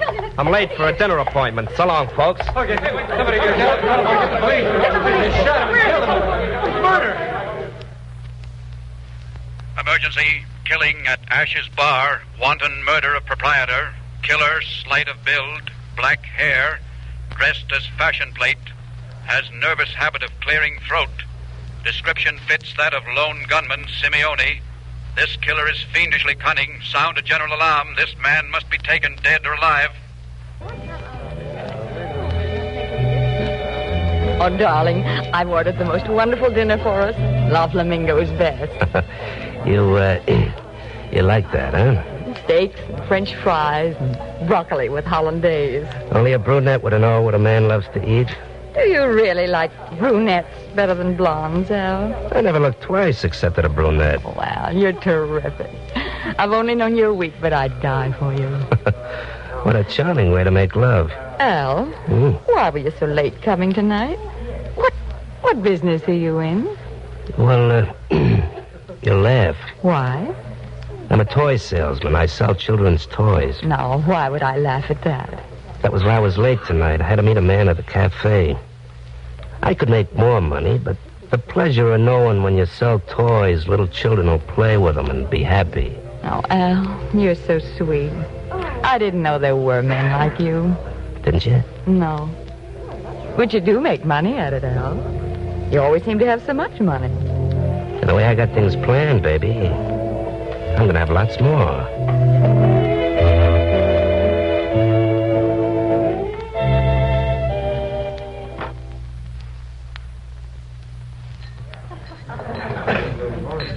This is a holdup. Quiet. Mr. Blackhead, does it? You've all been hearing of police flashes recently. You know I shoot quick if anyone moves.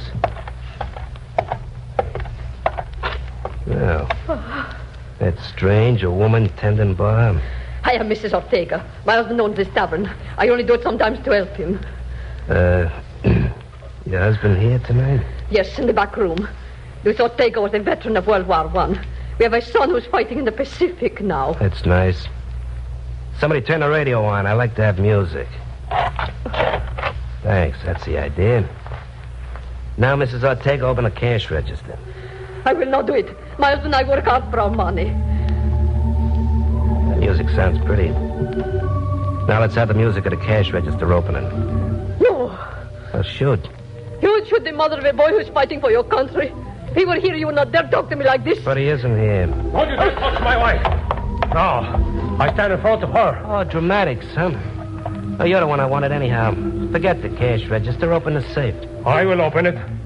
You can have everything there is. Suits me. Open it.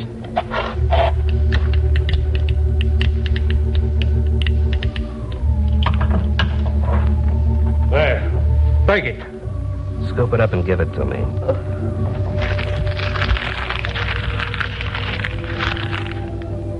Put it in this bag.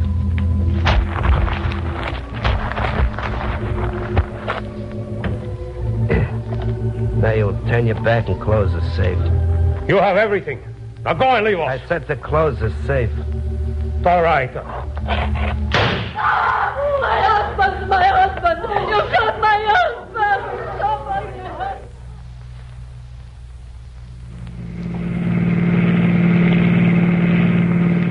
All patrol cars, murder, Ortega Cafe, 5124 Madison Road. Gunman, slight, black hair, immaculately dressed, shot and killed proprietor Louis Ortega. Investigate at once. Description fits killer Simeone. Squad 4, proceed to section and block off.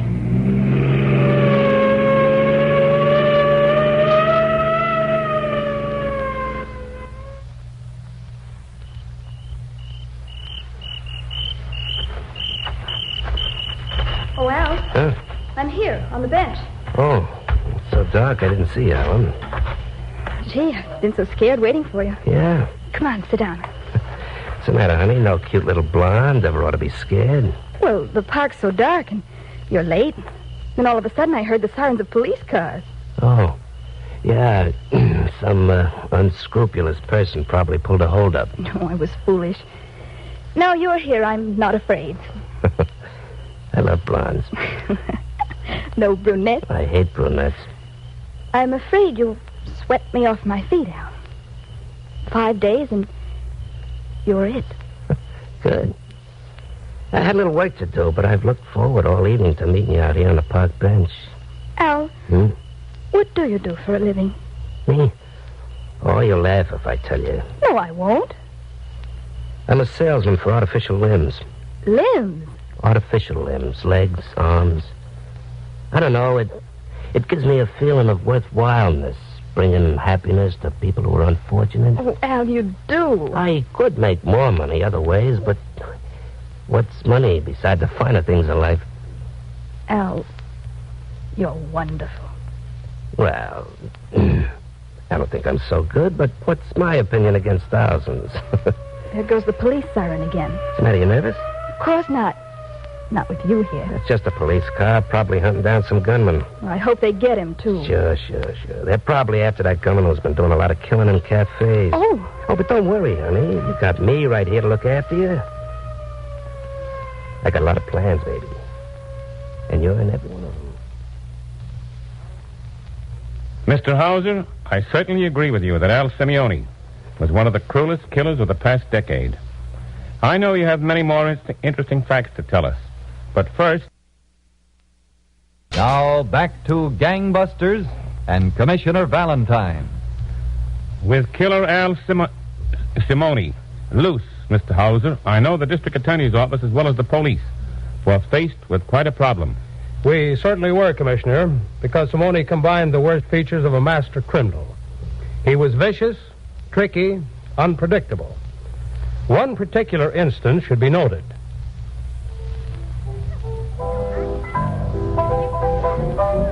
Another scotch and soda, lady, up this way.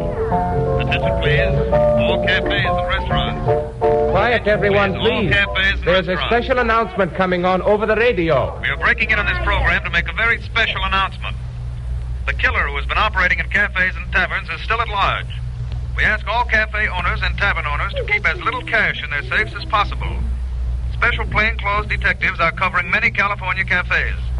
This killer who has been causing a reign of terror is vicious. Now we will continue with our program. Turn off the radio. It is too depressing. There's some music, please. You know, if that killer came in here, I'd give him a clip on the jaw and knock him flat. Oh, don't talk that way. No, I would.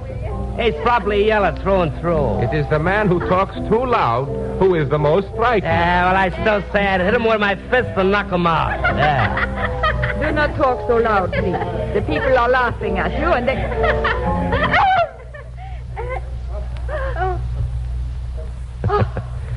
An amusing way I have. You think I'm the braggart. No, I'm him. Up on the cash register. Don't shoot. Don't. I will give you all the money we have. Open it. Yes. Yes, I will open it. I've been watching this place. You have extra money in here. You would take that money from us so hard, my husband and me work. Don't get him angry, Mama. Let him take all the money and go away. No. We worked for it too hard. Don't make a move, anybody. You shot my wife. My wife. Shot Dave's phone. I'll shoot anyone else who tries to stop me.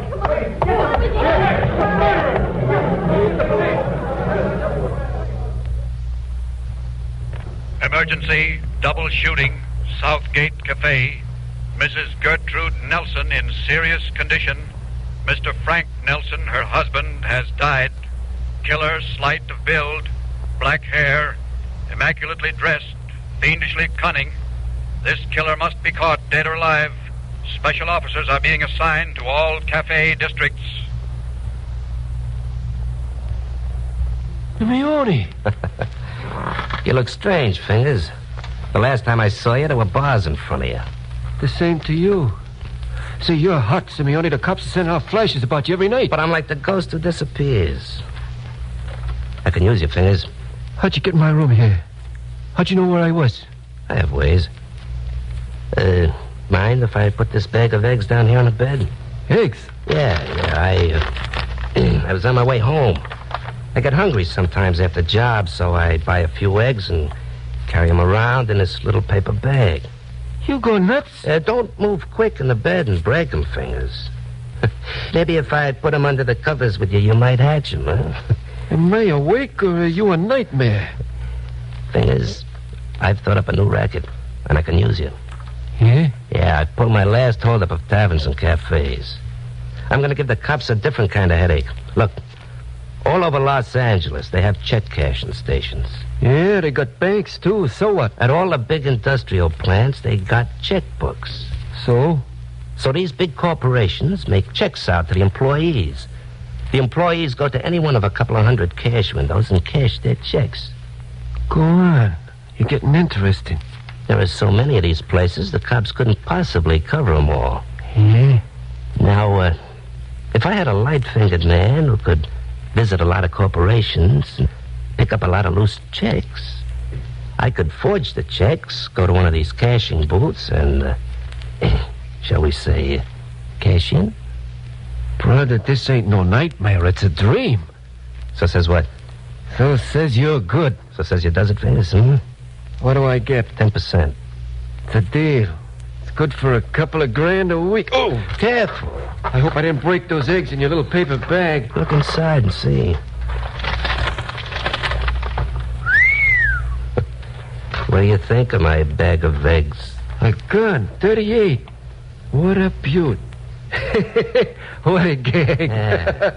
I walk around like a little stuffed shirt with my little paper bag held in front of me. If the cops should start trailing me, I drop the little paper bag. It isn't mine. I don't know what's inside, and they can't hold me for carrying concealed weapons. And when you go to a window to cash a check? I'll place my little paper bag on the window, and if there's any trouble, there's the little gun right at my hand. You're crazy, Simeone. Crazy. Crazy like a fox.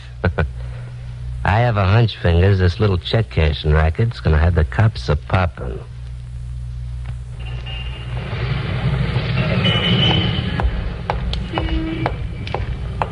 Pardon me. Pretend you know me. I'll scream. I'll shout for an officer. I'm an officer. Here's my badge. Oh, This is very confidential. I know who you are. A cashier at the Acme check cashing service. what? Well, yeah. We're contacting you this way so as not to place you in any danger. Shake hands with me. Yeah. That's a picture I'm putting in your hand. A picture of a criminal we're after. If he stops at your cash window, tell him you can't cash his check, but to go to the check cashing window in the terminal building. You understand? Yes, sir. That's all you need to know. We didn't want to contact you at your home. Thank you, that's all.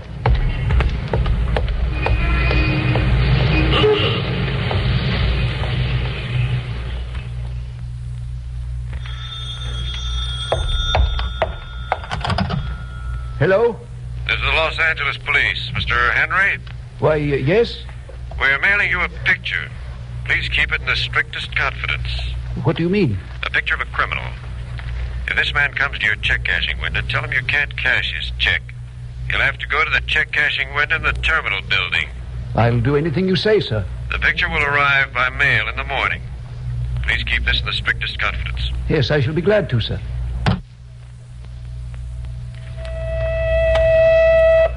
Headquarters. Captain, this is Inspector Harwood. Yes, Inspector. There are scores of check cashing windows in Los Angeles. Now, between the district attorney's office and our own department, we've contacted almost every clerk. If this black-haired killer goes to one of these windows to cash any more of those bogus checks, I think there's going to be fireworks. Good work, Inspector. We've laid enough traps, but he's avoided every one. We've got to get him before he murders any more people. And if we can, take him alive. Well, I'm going to cover the terminal building myself, sir. And if he's sent there... Yes, what's your plan? The way the terminal building's built, I'll have to be 100 feet away from the booth. But I've had my shoes rubbers, soled, and heaved. I think I can make a run and hit him with a flying tackle. He's quick as a cat with a gun. Well, he's going to have to be this time, sir, because I want to keep on living, too.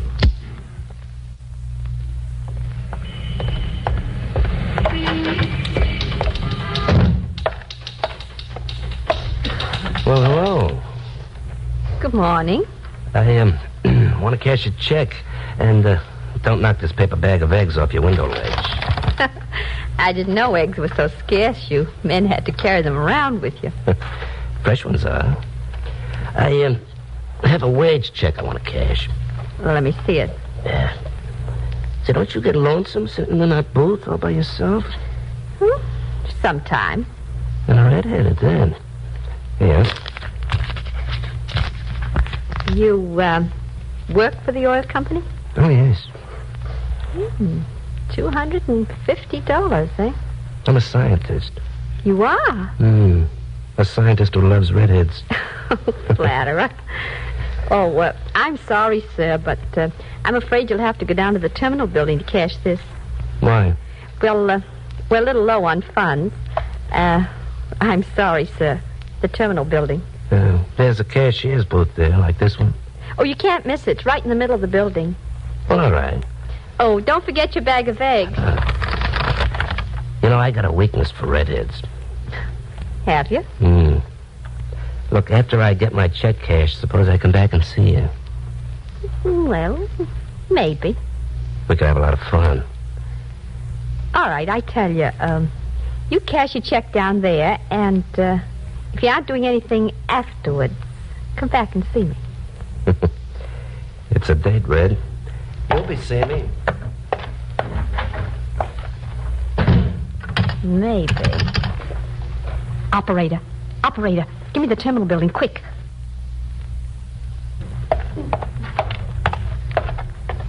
Is this the terminal check cashing window? Yes. I've got a check I want to have cashed. Certainly. I'll just put this bag of eggs up on the shelf here. Oh, don't drop them now. I don't want any scrambled eggs at this window. Now, this is a paycheck of $250. Oh, yes. Yeah, right here. Mm-hmm. This is your signature? It is. That's nice. You worked there long? Oh, about 5 years. I'm in the research department. You must like that work. Yeah, it's fascinating. Can you cash the check? Oh, yes. Let me see now. I've got to get my money out. What identification do you have?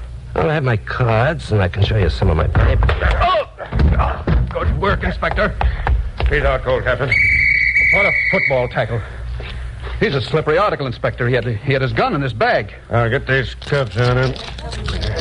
Inspector, you've tackled the cruelest killer on the West Coast, and he still doesn't know what struck him. He will, though, by the time the courts get through with him. That's why I wanted him alive, so they could give him what he's got coming to him. What hit me? What hit me? The law, Simeone. The law.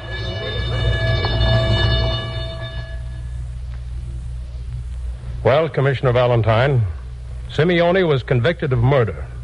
And just 3 weeks ago today, he was taken into the death room of San Quentin Penitentiary at 2 minutes past 10 in the morning. 8.5 minutes later, Simeone was pronounced dead. Dead. Thank you, Mr. Hauser, for telling us the facts in tonight's case. Clever as Simeone was, he wasn't clever enough to beat the combined forces of the law. And now, Gangbusters! Gangbusters, presented in cooperation with police and federal law enforcement departments throughout the United States. The only national program that brings you authentic police case histories.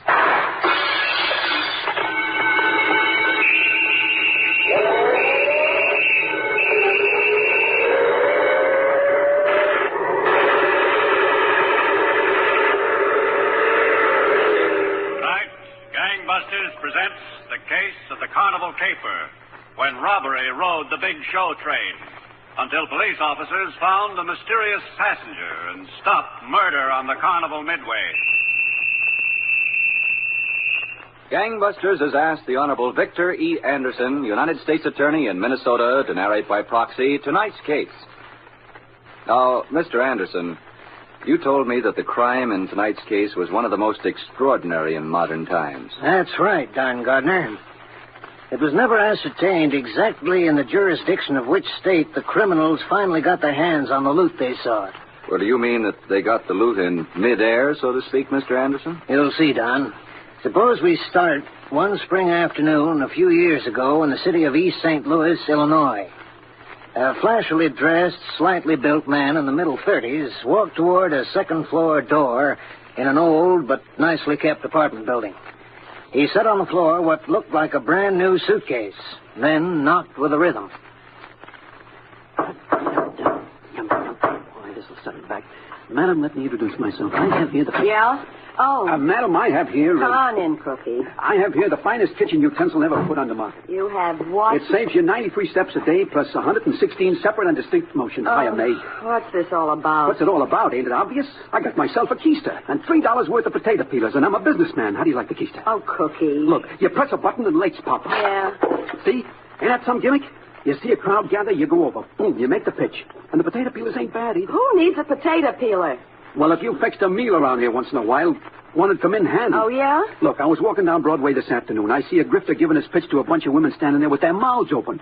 The dollar bills was rolling in, and the junkie was passing out wasn't worth a dime. Not a nickel. What do you need the keister for? Carnival gets rolling and got a good job waiting for you. Look, that's just the idea, May. I decided I ain't going on the road with the show this season. Here, you want to try one of these potato peelers? No. The Atomic Super Skinner, it's called. Great Monica, huh? Lots of sell. Oh, this morning you were hot to get back with the show. This afternoon you got a keister and Atomic Super Skinners. Why the quick switch? Well, baby, I figured 5 months without you. That's too much for me. Cookie, you're such a big liar. They ought to put you in the freak tent. No, honest, May, I'm nuts about you. I couldn't stand it. Why aren't you going out with the show? That's the truth. Yeah? All right, I ran into Vince Beggs, and we had a couple of beers. Well, what's he got to do with it? Well, Vince has got an idea. He and another guy, Walter something. You know him? No. Well, the idea is, since the show's a big moneymaker, the safe in the office wagon ought to be loaded. He figures they could knock it over like that in some jerkwater town we're playing. So you're leaving the show? May, you know how Vince is. If I went out with the show, he'd make me promise I'd do the finger work. Well, I ain't going out with the show. I'm through being a rotten Connie. I got a keister and I'm a businessman. You could have just said no to Vince. Who, me? Yeah. To Vince? How can I say no to Vince? Look, May, once was enough. I don't want to get jammed up again. I like the fresh air. I don't want to see the inside of no jailhouse again. Cookie. So I'm through with the show. How much do they keep in that office wagon safe?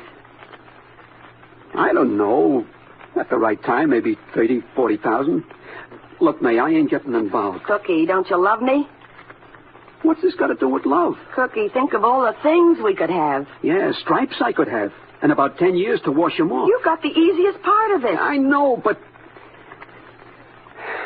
Look, May, don't pound it in two, will you? I think you ought to go out with the show and do it for Vince. And for me. Oh. After it's over, we'll have the time of our lives. Just you and me, honey. You really think it's okay? Sure, it's okay, honey. Now, just forget about that keister and those potato peelers. You're going back with the show and treat him to the biggest stunt that carnival's ever seen.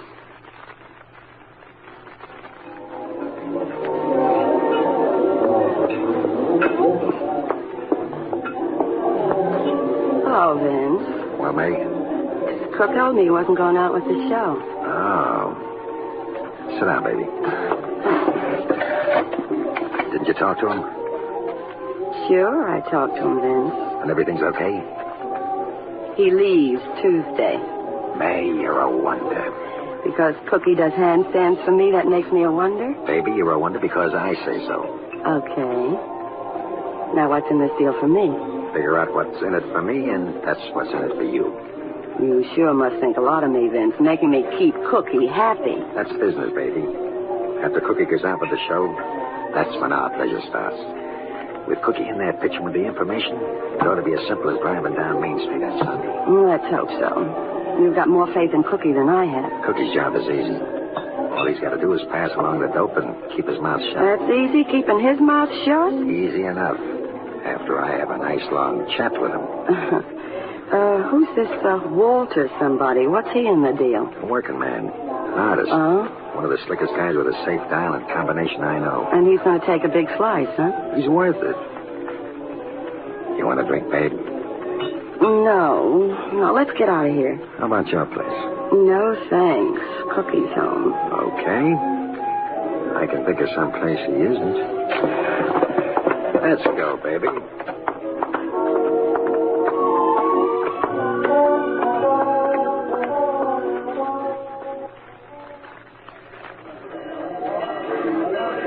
Honest, May, I don't want to go out with the show. If he misses the season of the carnival, he dies. Isn't that right, May? Yeah, come on, get on the train. Cookie's going to pull out. Well, keep your eyes open, Cookie. Yeah, then sure. Keep your mouth shut. Yeah, goodbye, Cookie. I'm going to miss you, May. Don't forget to change your socks. Oh, May. Keep those letters coming, Cookie. Yeah, I'll keep them coming. So long. So long!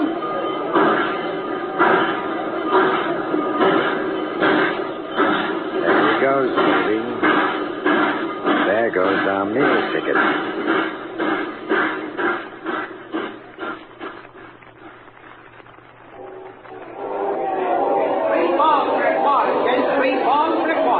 Knock the little lady off her perch and into water. What's the prize? Did you say what's the prize? Well, you get to see that beautiful golden-haired creature take a bath. 3 balls for a quarter. Here you are, Bud. Hey, Cookie. Hey, Vince. I don't expect to see you in Minneapolis until tomorrow. 3 balls for a quarter. Knock the little lady into the drink. It's a big deal. We decided to spend a little more time on this now. Look, don't make yourself so obvious around the lot, will you? 3 balls for a quarter. How about that, fella? 3 balls for a quarter. I got Walter at the Hotel Henry. Meet me there tonight after the show closes. Pay for it. Listen, Vince, I don't want to go through with this deal. I've been out with the show long enough. I want to go back and see May. Is that so? Yeah. 3 months away from her's enough. I got to go back home and see her. Meet me at the hotel, Vince. There's a little surprise waiting for you. What kind of surprise? I knew how much you missed May, so I brought her along. You're kidding. She's at the hotel. Oh, Vince, you're a pal, a real pal. Come over after the show's closed. After it's closed, I'm coming now. Stick on the job, Huh? will you? The big day's soon. I don't want you to do nothing but cause talk. But Mayo... Okay. 3 balls for a quarter, gents. Come on, 3 balls for a quarter. Knock the little lady off her perch and into the water. What's the prize? Did you say what's the prize? Why, you get to see that beautiful golden-haired creature take a bath. 3 balls for a quarter. 3 for a quarter. I asked you, Vince. I asked you not to tell him you brought me along. So I told him. He's got to be kept happy. Isn't that right, Walter? Oh, no. Well, I didn't come all the way to Minneapolis to keep Cookie happy. Look, I'm just a mechanic in this deal, but I say we're all in this for the dough we can get out of it. I don't care who's happy. Where is this Cookie guy? He'll be here, Walter. When? It's nearly 2 in the morning. What are you, an early riser? Strangely enough, yeah. All right. Safecracker who's an early riser. There he is. Let him in, May. Why me? I'm not glad to see him. Yeah, I'm sick of that. All right, take it easy. May, baby. Oh, baby. Oh, baby. Cut it out. May, I'm so glad to see you. It's been like being a year back in stir. Well, I'm glad to see you, too. Come over here, Cookie. Hi, Vince. Come on, baby. Gee, it's great seeing you. Yeah. How you doing, Cookie? Hi, Walter. What do you say we all go out and get a few drinks, huh? No. You got a lot of talking to do, Cookie. Talking? We can talk anytime. Let's just... Cookie. Oh. Okay. Talking. Nice. What's the schedule, Cookie? Well, the show train gets loaded Sunday morning. Pulls out later in the day. We open in Wichita, Kansas, Tuesday. What about the stops?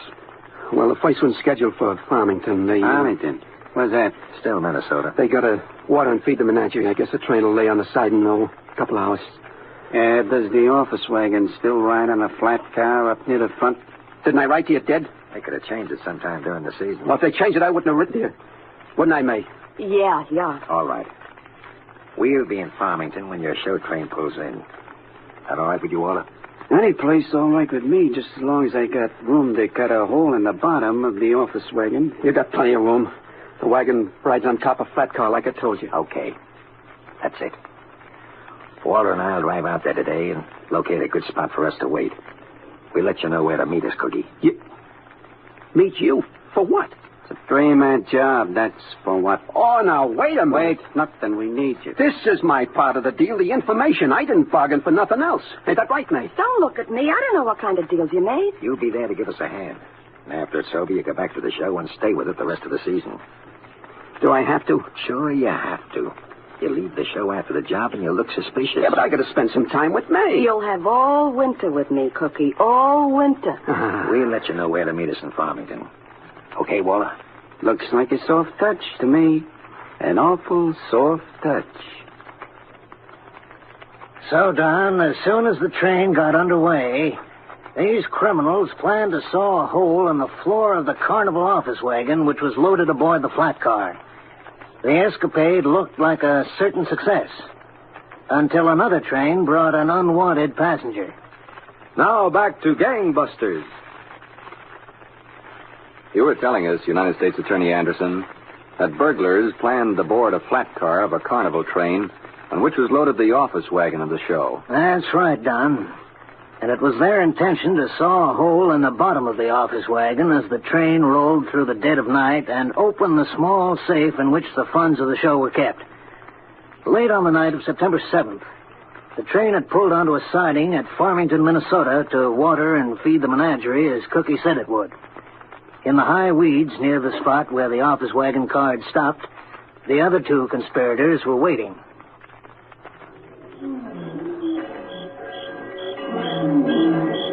Where is that Cookie? I'll kill him for not showing up. The 2 of us can manage, Reese.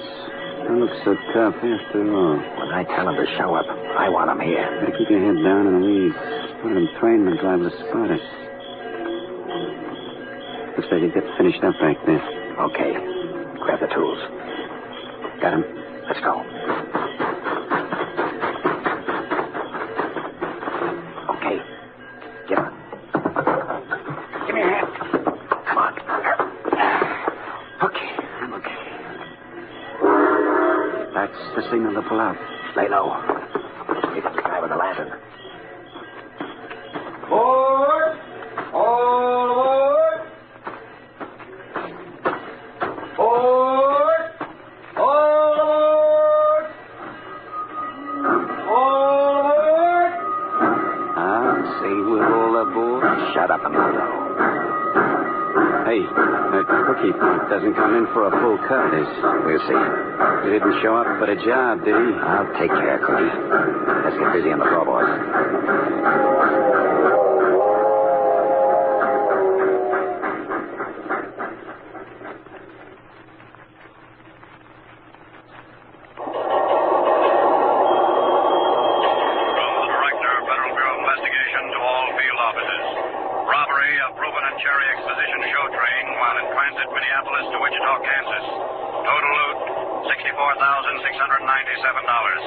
Cash included bills of $100, $500, and $1,000 denominations. All field offices directed to be on alert for spenders' unusually large bills.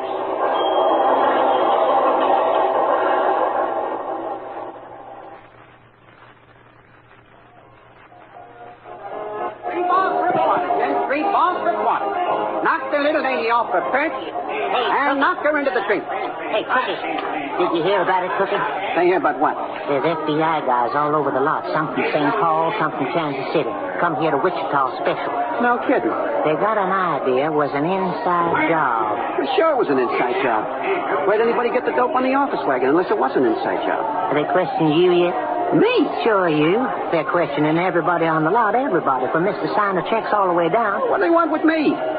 3 balls for a quarter. How about it, fella? 3 balls per quarter? What do they want with you? What do they want with me? I was on the grill for an hour nearly. No kidding. I told you, there's FBI's all over the place. They're making a line. I ain't too sure they ain't got a line already. Huh? Who are you, J. Edgar Hoover? It's okay. I got information. Yeah? Yeah. The rides foreman told me he had it from the ticket boss who got it right from Mr. Signer checks himself. The FBI's on the right track, and they'll wrap the whole thing up before the show breaks Wichita. 3 balls per quarter. Here you are, fella. 3 per quarter. And he said it's somebody right here on the lot. That's who they're after, somebody right here on the lot. Fact of the business is they know who it is already. They're just waiting for him to make a move before they haul him in. Go on, Joe. Get back to your stand before somebody hauls you in. Here you are, gents. 3 balls for a quarter. Knock the little lady off her perch and into drink. Knock her into drink and see that beautiful golden-haired creature take a bath. See her take a bath right before... No, Vince, cut it out. I have to finish packing. There's lots of time for packing, baby. We could stay in East St. Louis for another week. Come here. Vince. Tell me how much you miss Cookie. Look, I really have to finish packing. You wanted to make Hot Springs the first night. So we won't make Hot Springs. And it'd be much nicer if we didn't have to drag that Walter along. Walter's good for a lot of things, May, baby. He, What's the matter? Somebody's putting a key in the door. I'll bet it's Cookie. Oh, you're crazy. He couldn't be here. May, are you... Hey, what are you doing back here? What's it look like I'm doing? I came back to see May. Hi, sweetheart. Well, Cookie, you shouldn't have come. Who wants to stick around that show any longer? Things are getting hot. I told you to stay out the season. Why didn't you show up to do the job? I'll tell you why. Because I played it smart. That's why. The FBI was around questioning everybody, where they were the night of the job. They didn't talk to you. Sure they did. I was on the back end of the train, setting up all night, playing pinochle. I had 7 witnesses. Counting kibitzers. You should have stuck out the season like I told you. Yeah, well, you go back and work that lousy midway in my place. I came home to see my May, and I was going to... Hey, where were you counting on going? What do you mean? What are you packing your bags for? That's what I mean. She was going to catch the train tonight for Wichita to meet you. Is that right, May? Sure, Cookie. Where else would I be going? You better get back to the show, Cookie. Tell them you were picked up for being drunk or something, but get back today. I told you I'm staying right here, me and May. And while we're on the subject, which we ain't, where's my cut of the dough? Walter and I haven't talked it over yet. What's there to talk over? You take it and you cut it 3 ways. You think you're entitled to a full share? Shut up, May. Whose side are you supposed to be on, anyway? I asked, what there's there to talk over? You didn't show up for the job. That entitles you only the tipster's end. 10%. What are you giving me 10%? I spent a whole summer on the job. You 2 guys spent 1 night. I don't settle for no 10%. You're getting a little tougher than you used to be, Cookie. Why shouldn't I get tougher after I see a few of the things that's going on around here? Packed up, huh? Going to Wichita, huh? Yeah, I was going to wire you, Cookie. Yeah, you were going to wire me. Anyhow, Vince, what about my dough? We'll meet Walter tonight and talk it over. Okay. I'll meet Walter. But I'm getting my full share. Where'd you put that keister of mine, May? Keister? Yeah, and the potato peelers. Oh, in there, in the closet. Much obliged. I'm going in the potato peeler business this afternoon, which is what I should have done 3 months ago. Well, what are we going to do now? So we leave tomorrow instead of today. He's not going to sit still, Vince. I've been taking it easy with him, baby. I didn't want him to cause us any trouble. Not until we're set. But tonight he gets the law laid down. About his cut. About you.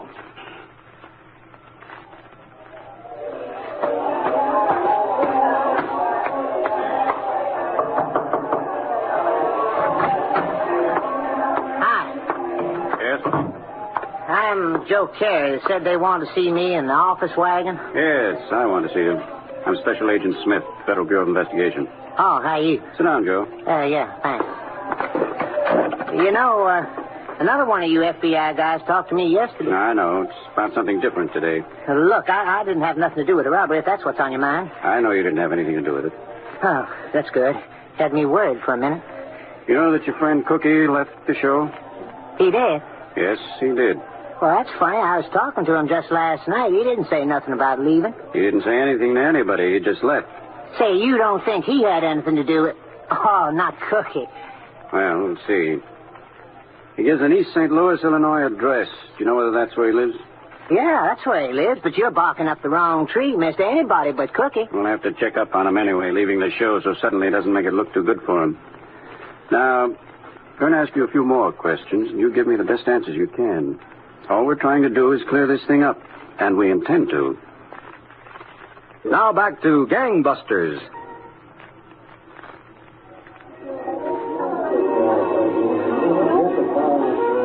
Look, Vince, I ain't satisfied with no 5,000. Get it down, Cookie. There's people in the joint. I'm telling you, 5,000 is more than you're entitled to. That's fine. Oh, yeah, Walter. Well, now let me tell you guys something. All I got to do is speak one little word, see? Just one little word. Cookie. Don't cookie me, May. I know what you've been trying to get away with behind my back. How stupid do you think I am? 5,000 is all, Cookie. Yeah? And who are you counting on peeping that one word to? To who do you think? To the law, that's who. Oh. That's not a very good idea, Cookie. You could get some sense, will you? Shut up. Take the $5,000, Cookie, and be glad you got it. You don't take it and keep quiet. You're looking for trouble. Trouble, huh? What kind of trouble could you give me? Okay, Waller. You sit still, Cookie. There's a gun in my lap. It's pointed right at your gut. You see, Cookie? You guys can't bluff me.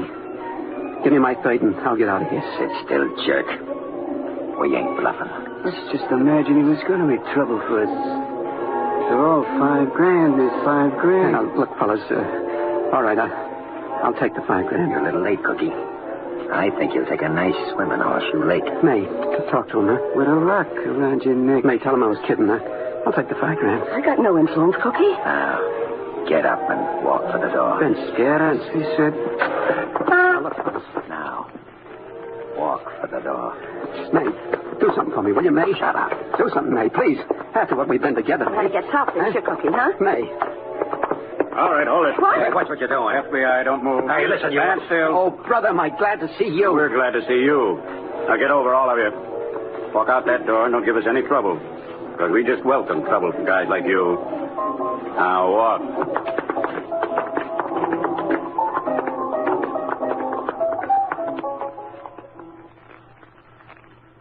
That, Don, was how agents of the Federal Bureau of Investigation rounded up this gang whose crime might be called clever if they got away with it. But they didn't.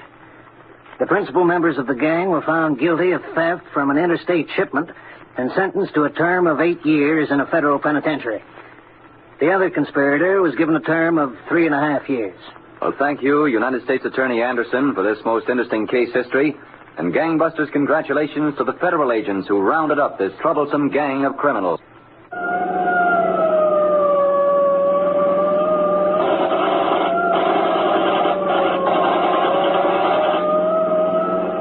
Tonight's case was dramatized by Stanley Niss and directed by William Sweets, with Bill Smith and Gene Ellen in leading roles. Don Gardner speaking. Gangbusters is a Phillips H. Lord production. Now, in cooperation with police and federal law enforcement departments throughout the United States, the only national program that brings you authentic police case histories. Gangbusters.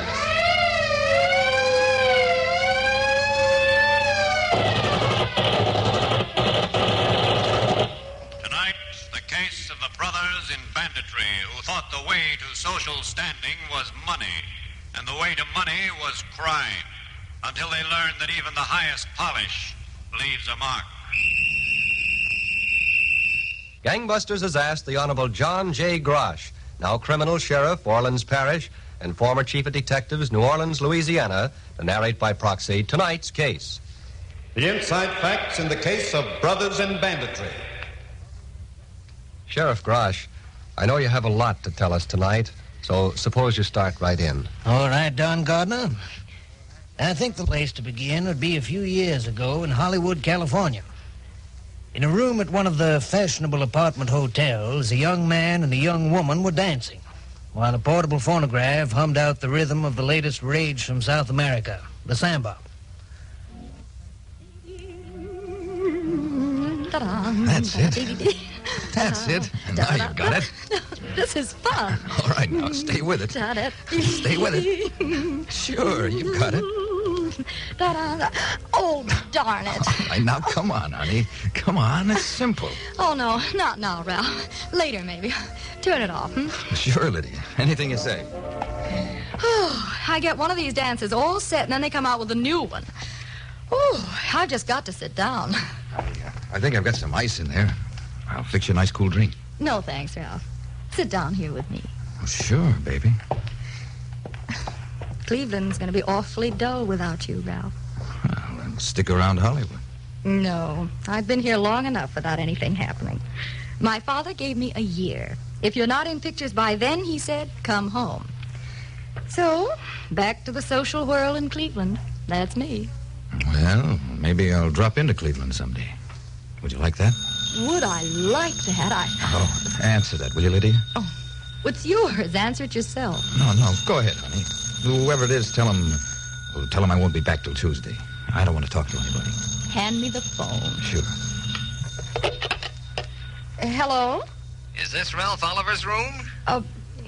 Well, is it or isn't it? Yes, it is. Now, let me talk to Ralph. Well, he's not here right now. Well, when do you expect him back? I don't know exactly. Tuesday, maybe. Tuesday? Look, where can I get in touch with him? This is his brother. I just got in town, and I... Hey, give me that phone. Oh, sure. Hey, Lort, you old pelican, how are you? Oh, great, Ralph. Say, what's the idea? Tuesday. When'd you get in town? Just a little while ago. What are you doing tonight? Well, we were just thinking about getting dinner, Lort. Meet us, and then you can come back here and stay with me. Well, sure. What do they serve the biggest steaks in town? At the El Dorado Club. We'll see you there in a half an hour. Fine. In case you don't remember the face, look for a sailor suit with a stripe and a half. Well, J.G., so you finally made it. One way and another. Oh, why didn't you write me? Well, I'll tell you all about it. And don't be late. I'm hungry as a bear.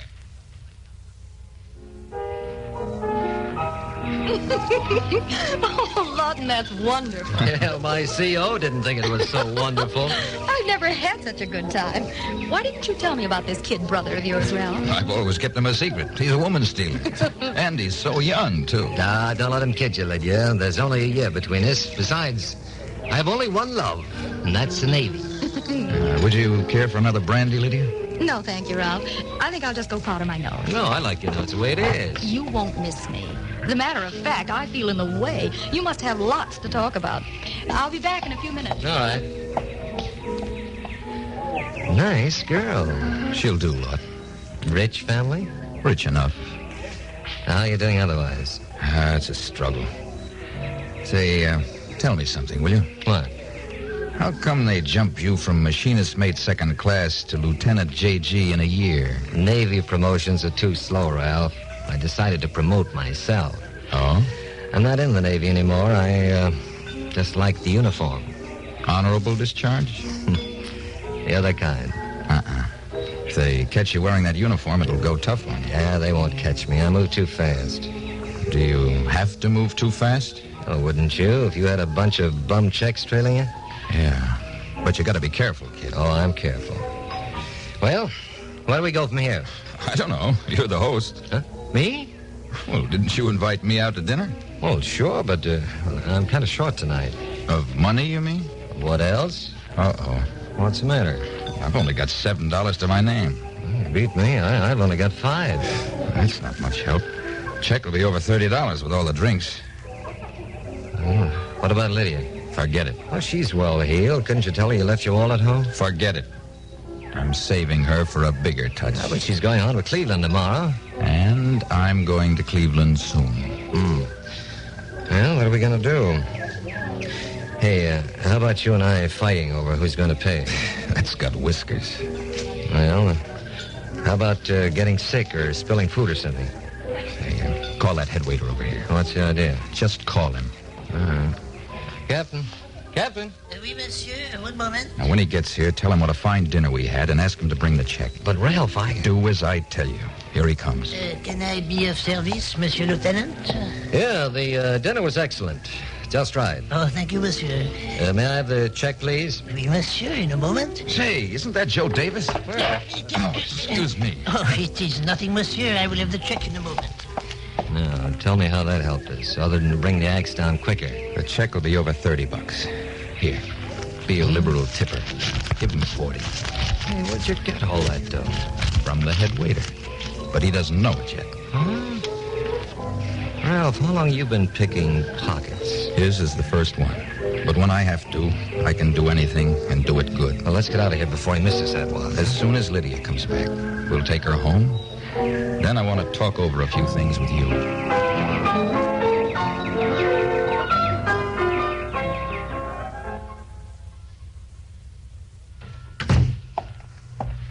Okay, Lord, let's turn in, huh? It's late. I've just been sitting here thinking, Ralph. What's there to think about? Aren't you sick of wondering where your next dollar is coming from? I am. I want to live off the fat of the land. Well, who doesn't? Now, you came along just in time, kid. I was about to look for somebody to help me. Okay. You can count on your kid, brother. Good. I throw away that sailor suit, and we go into business. A nice little business. Sort of capital gains. We invest a few dollars in some guns, run them to a fortune. You know, Ralph, when you're cashing bum checks or even picking pockets, they don't look for you too hard. Robbery's something else. Look, Lot, when there's a holdup, the police look for criminals. We're not criminals. And we'll pick a town we both know well, like New Orleans. We'll do what we have to do, then get out immediately. Go to some place where we're respected citizens. Like Cleveland? Like Cleveland. We stay there and have a good time until we're ready for another business trip.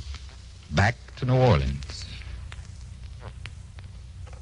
2540, 1382. Good morning, miss. Good morning. We'd like to see Mr. Florison. Who's calling, please? Detective Sanders and King, New Orleans Police Department. Oh, one moment, please. Yes? Mr. Florissant, Detective Sanders and King of the police department to see you. To see me? Yes, sir. They're right here. Well, send them in. Are you about finished making up that deposit? About, sir. I'll bring it in when it's ready.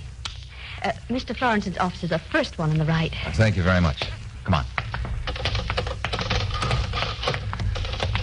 Well, I hope we get away with it.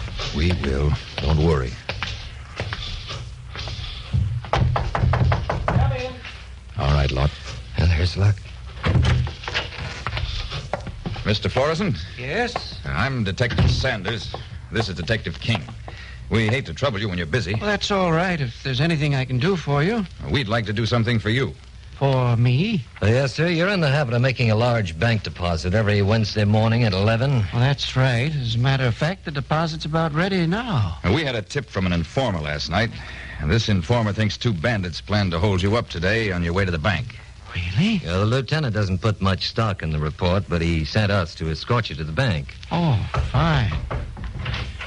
I have the deposit, Mr. Florissant. Oh, good. I'll take it, please. Oh, Would you bring back some deposit slips, sir? Oh, yes, of course. Thank you. You're welcome, Mr. Forsythe. And another thing, Mr. Florissant. Either we or other detectives will continue to escort you to the bank every Wednesday for 3 or 4 weeks, just to play safe. Oh, I'll be glad to have you, believe me. All right, we'll take the money. Well, that's all right. I can carry it. He meant we'll take it. Get him up. Please, no, don't. Don't, huh? I've got it. Let's go.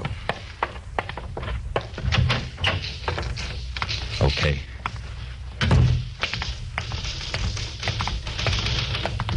Oh, miss. Yes, sir? Mr. Florissant asked me to tell you that we're escorting him to the bank in a half hour. He doesn't want to be disturbed until we return. Oh, I won't disturb him. Good. Come on, Sergeant.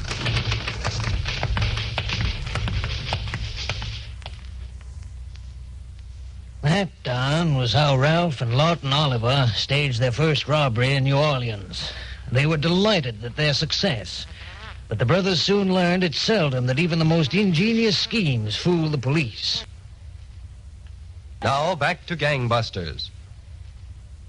You were telling us, Sheriff Grosh, that the brothers Ralph and Lawton Oliver had worked out an elaborate scheme to stage robberies in New Orleans, then leave town before the police could make headway in their investigation. That's right, Don.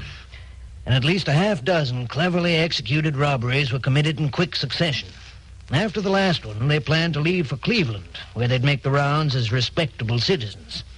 Lawton was waiting on a busy New Orleans corner for his brother when a brand-new Cadillac sedan pulled to a stop.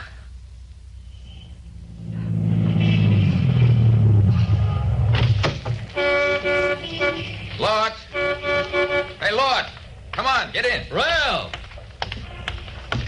Where the devil did you get this? How do you like it?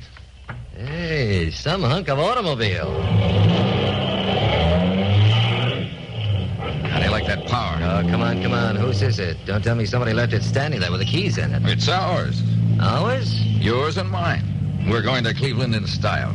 You mean you bought it? Right off the floor. Oh, now stop kidding, will you? This car must cost $3,500 at least. 36 and a quarter. Oh, honest, Ralph. We'll make it up. What's money? Besides, the Cadillac's going to pay for itself. Yeah? How? Well, I figured out one more job for us before we kiss New Orleans goodbye. And we can use the car for it. But what about the plates? It's registered in our name. Oh, license plates are a dime a dozen, so we get a dozen. Then who knows it's our car? Then we head straight for Cleveland with a brand new Cadillac, free and clear. That's my brother.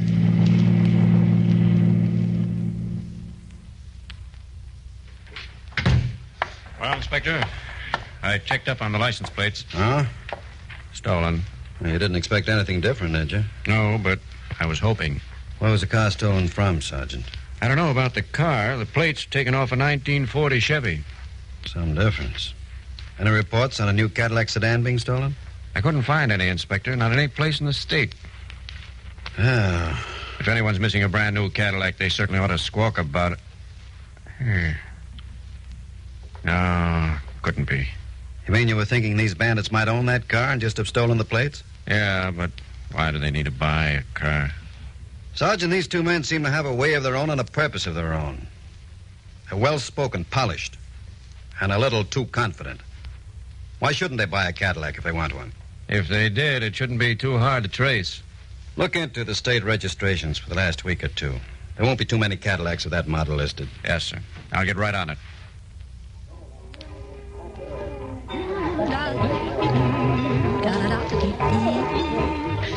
Lydia, What? you've been unfaithful. Unfaithful? Yes, you've been taking samba lessons from somebody else. Well, I never expected to see you in Cleveland, Ralph. Well, I promised I'd be here, didn't I? That was a Hollywood promise. You don't know how I dreamed about seeing you again. How I couldn't wait to get here and then to hold you in my arms. Dancing? Not just dancing. Lydia, look. Lawton and I'll be here 2 weeks. I want to see you every day and every night. Now, where are we going tomorrow afternoon? That's up to you. Tomorrow night? Tomorrow night, I'm busy. Oh, what's his name? A murderer. Let's sit down, Ralph. What's the matter with tomorrow night? Well, you can see me if you want to. It's up to you. This is our table, isn't it? Yeah. Oh, what do you mean, if I want to? Tomorrow night's the annual charity ball. Well, I believe in charity. It so happens that I'm on the ticket committee. Congratulations. I'll take 2 tickets. How much are they? Whatever you want to give. Well, I'll take 2 at $500 apiece. Oh, that's very generous, Ralph, but I've already got mine. Okay, I'll still take 2. Lawton won't want to stay in the hotel room. My whole family believes in charity.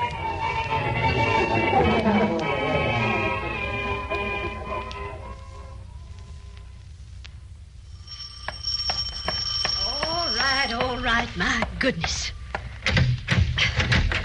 No rooms vacant, Mr. Well, full up. I don't want a room. Then what do you want? Do you have a roomer named Oliver? Who are you, bill collector? No. Oh, then come in. Thanks. Well, did you want Ralph Oliver or Lawton Oliver? Oh, there's 2 of them. Brothers. Nicest boys you ever saw. High-toned. I see. Where's their room? They ain't in New Orleans no more. Who are you, anyway? An insurance salesman? I'm a police officer, ma'am. Police officer? When'd they leave? Well, Friday, I think it was. Yeah, Friday, because Mr. Hunter Clark moved in on Friday. Never mind, Mr. Clark.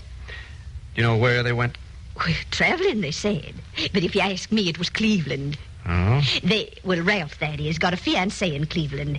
You must be making a mistake about those boys. They're nice boys. Did Ralph get mail from Cleveland? Some.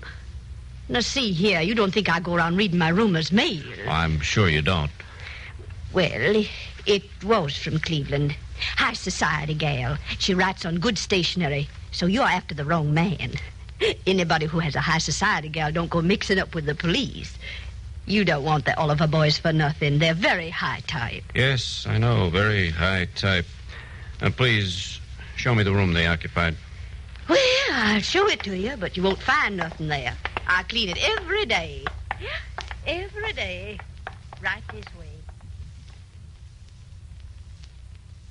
$1,000, Ralph. $1,000 for tickets. It's an investment. Well, how long do you think the money's going to hold out? We've been here 2 days, and you've already spent nearly $2,000. Well, there's plenty more where we got this. Sure, back in New Orleans or someplace, but we're in Cleveland. You're dated up for 2 weeks. Lord. What? You know, associating with these people here gives you a lot of inside information. Now, the hotel across the street, for instance. Did you know that every Monday night the wealthiest businessmen in town amuse themselves with a game of poker? A game of poker for high stakes in room 1102? Oh, who cares? At the next game, Lord, they're going to deal us in.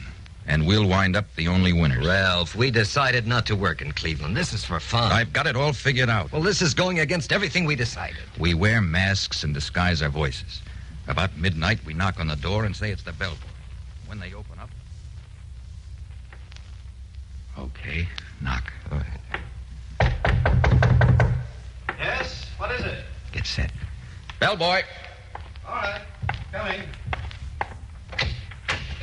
We didn't sign up back from the room and reach. Quiet, all of you. Shut up. Okay, on your feet. Quiet. Get up. Now leave the dough on the table. Empty your pockets and don't hold out. Shut up. We're going to search every one of you before we get out, so put it all out. If you don't, it's 11 floors out that window. Go on, empty your pockets. That's it. All right, come on. All right, now all of you, get in the bathroom. But listen, Get in the bathroom and make it snappy. Get the dough, pal. Right. Go on. Get in there. Get in there.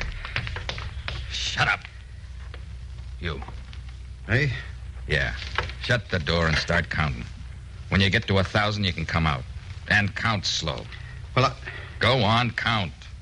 1, 2, 3, 4, 5. Shut the door. 6, 7, 8. You got it all? Yeah, about. Take care of the phone. Right. That's that. All right, come on, let's get out of here. Not yet. Wait a minute. For what? Come on. Take it easy. Now walk up to the bathroom door with me, but quietly.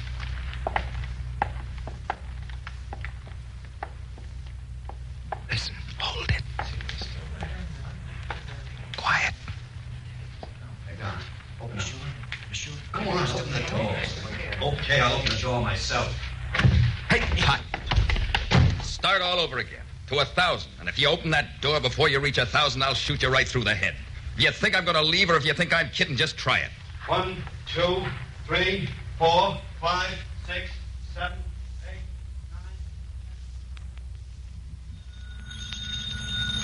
9. Inspector Lejard. This is Sergeant Wayne. Cleveland just called me back, Inspector. Oh? They've been checking up there, and they've got a line on the Oliver brothers. Good. As a matter of fact, they had a robbery of a poker game last night. The bandits wore masks, but it looks pretty much like it could be the Oliver brothers. It's their kind of stunt. How about plane reservation, Sergeant? I'll check on them right away. What time do you want to leave? On the first flight out. Okay, I'll get the tickets and wire Cleveland we're on the way. Well, here we are, home again. It was a wonderful party, Lydia. Thanks for letting me tag along. It wouldn't have been the same without you, Lawton. Come on, honey. Good night, Lawton. I'll see you in the morning. I'll be right out. Oh, don't hurry. Take your time. Ralph, Yes, honey? Mother and Father asked me to invite you to dinner tomorrow night. Good. I'd love to come. I suppose they know things are getting serious. Well, it's about time they know, don't you think? More than time. Have you got your keys? Yes. Here.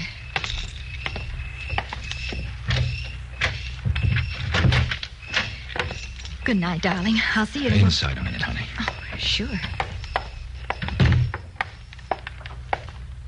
Lydia, let's get married. Ralph, Yes or no? That's all I want to hear. Well? Ralph.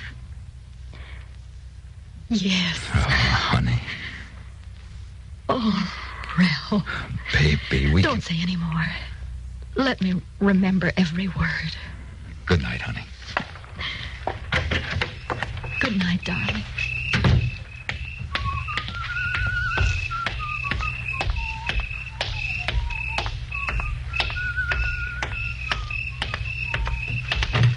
Well, what do you think, Lord? I proposed and And what, Oliver? And nothing. We're police officers. Get in. Okay. I guess this is it, Ralph. Yeah. They're waiting here for us. Go on, Sergeant. Police headquarters. All right. Police headquarters.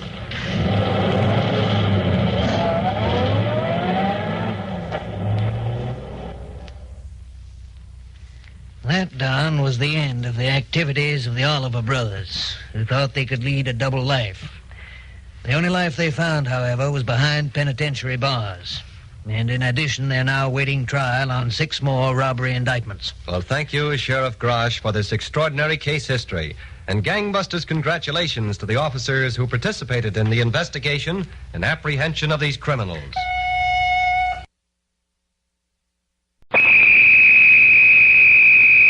Now, in cooperation with police and federal law enforcement departments throughout the United States, the only national program that brings you authentic police case history, Gangbusters!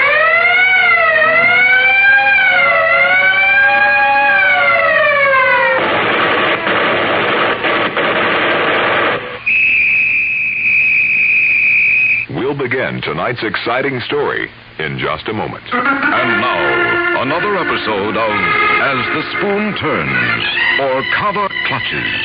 Joel is pacing back and forth across the kitchen floor. Dark clouds scud across his brow. Nettie whimpers softly in a corner of the room. It's not just your coffee, Nettie. No. It's the last 12 years. Oh, whimper. Will Joel leave? Will Nettie switch to Kava, the only 90% acid-neutralized instant coffee on or in the market? Kava tastes plain good. It's not bitter. I think when they neutralized the acid in it, they sort of took those nasty sharp corners off the taste. Nettie? Joel? Nettie? Kava? Have a cup of Kava. What a cup of coffee. Oh, have 2 cups. This incident was brought to you by Kava, the great, smooth-tasting instant coffee with the really ugly label. Kava from Borden. And so we present Louis J. Valentine, former commissioner of the largest police force in the world, who will interview by proxy the Honorable Fred N. Hauser, District Attorney of Los Angeles County, California, Commissioner Valentine. Mr. Hauser, I know that tonight's case is about one of the cruelest killers of the last decade. Commissioner Valentine, the facts of tonight's case are almost unbelievable.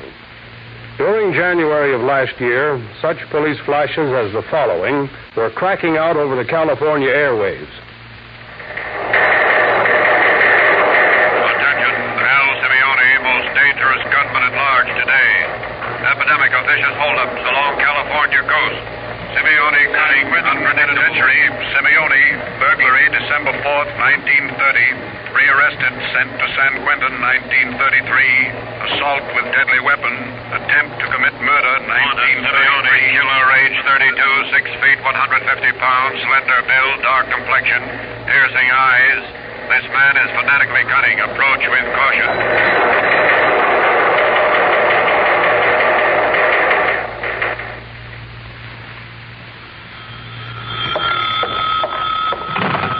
Hello, darling.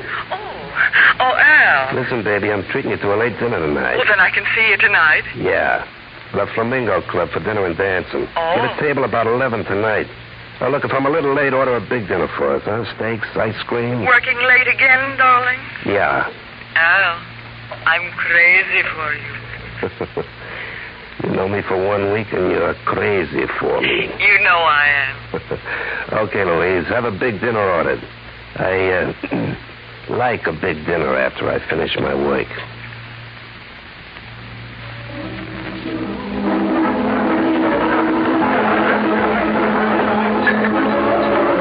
Hey, this is a nice place you got here. Well, we like all people to be happy and gay in Ash's Cafe. Well, to gaiety and to life. And to the success of...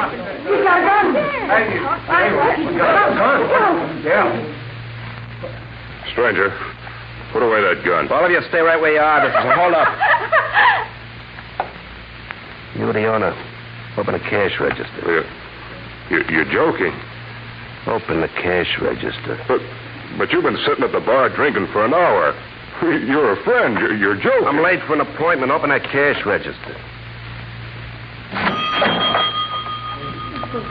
All the money.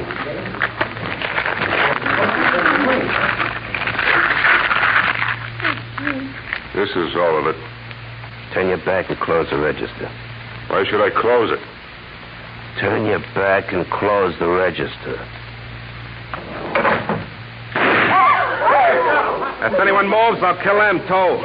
I'm late for a dinner appointment. So long, folks. Okay, wait, somebody here.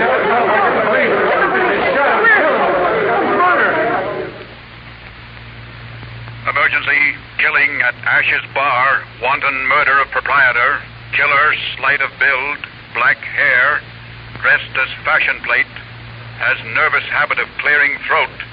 Description fits that of lone gunman Simeone. This killer is fiendishly cunning. Sound a general alarm. This man must be taken dead or alive. Oh, darling, I've ordered the most wonderful dinner for us. La Flamingo is best. You like that, huh? Steaks and French fries and broccoli with hollandaise. Only a brunette would know what a man loves to eat. You really like brunettes better than blondes, Al? I never looked twice except at a brunette. Wow, you're terrific. I've only known you a week, but I'd die for you. What a charming way to make love. Al, why were you so late coming tonight? What business are you in? Well, you laughed. Why? I'm a toy salesman. I sell children's toys. No, why would I laugh at that? That was why I was late tonight. I had to meet a man at the cafe. I could make more money, but the pleasure of knowing when you sell toys, little children will play with them and be happy. Oh, Al, you're so sweet. I didn't know there were men like you. Didn't you? No. But you do make money out of it, Al. You always seem to have so much money. The way I got things planned, baby, I'm going to have lots more.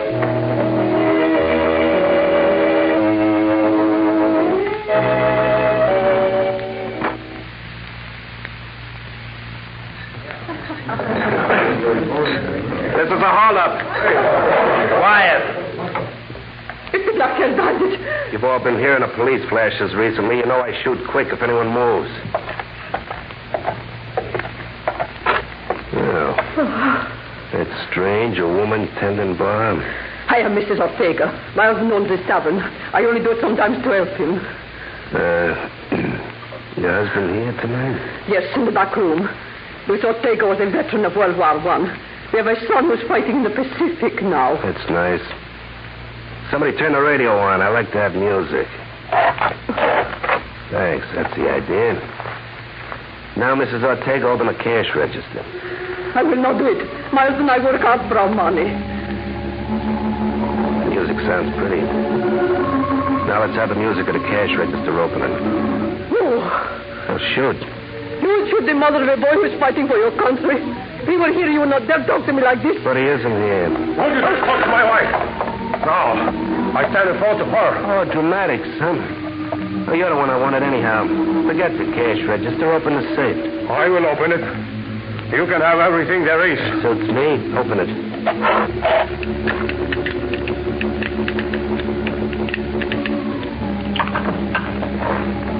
There. Take it. Scoop it up and give it to me.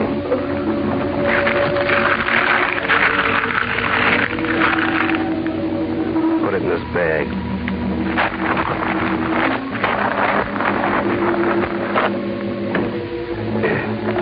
Now you'll turn your back and close the safe. You have everything. Now go and leave us. I said to close the safe. It's all right. My husband! My husband! You shot my husband! Oh, my God.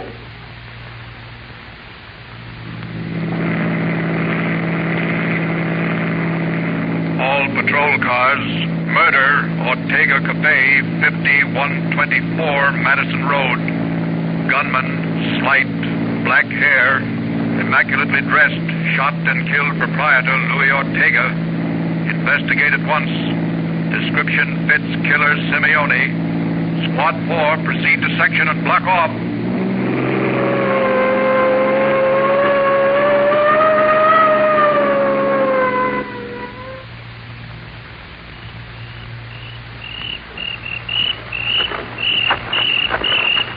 Well, I'm here on the bench.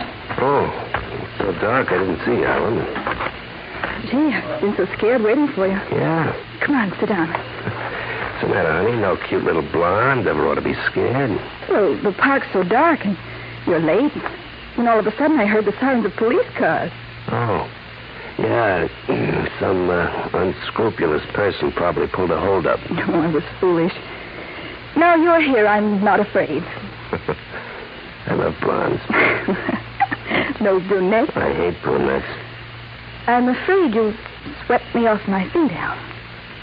5 days and you're it. Good. I had a little work to do, but I've looked forward all evening to meeting you out here on the park bench. Al, what do you do for a living? Me? Oh, you'll laugh if I tell you. No, I won't. I'm a salesman for artificial limbs. Limbs? Artificial limbs, legs, arms. I don't know, it gives me a feeling of worthwhileness, bringing happiness to people who are unfortunate. Oh, Al, you do. I could make more money other ways, but what's money beside the finer things in life? Al, you're wonderful. Well, I don't think I'm so good, but what's my opinion against thousands? There goes the police siren again. Are you nervous? Of course not. Not with you here. It's just a police car, probably hunting down some gunman. Well, I hope they get him, too. Sure. They're probably after that gunman who's been doing a lot of killing in cafes. Oh, but don't worry, honey. You got me right here to look after you. I got a lot of plans, baby. And you're in every one of them.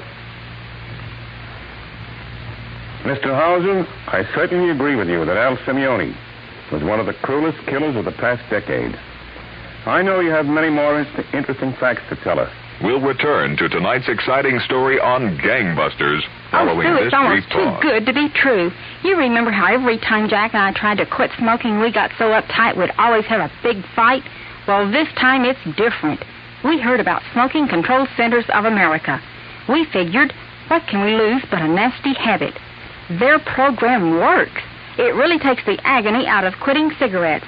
They even guarantee it or you get your money back. We figure we're saving about $50 a month and our lives. Smoking is more than just a nasty habit.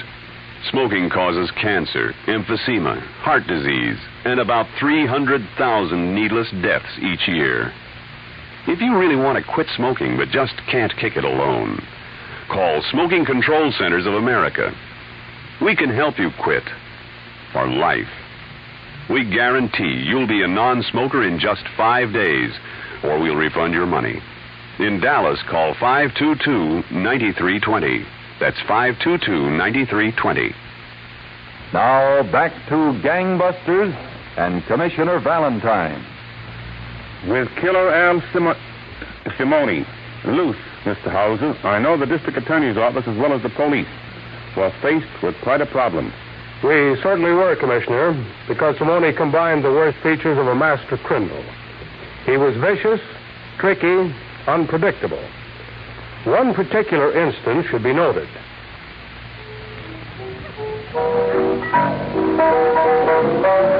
Another scotch and soda, lady, up this way. Attention, please. All cafes and restaurants. Quiet, everyone, please. There's a special announcement coming on over the radio. We are breaking in on this program to make a very special announcement. The killer who has been operating in cafes and taverns is still at large.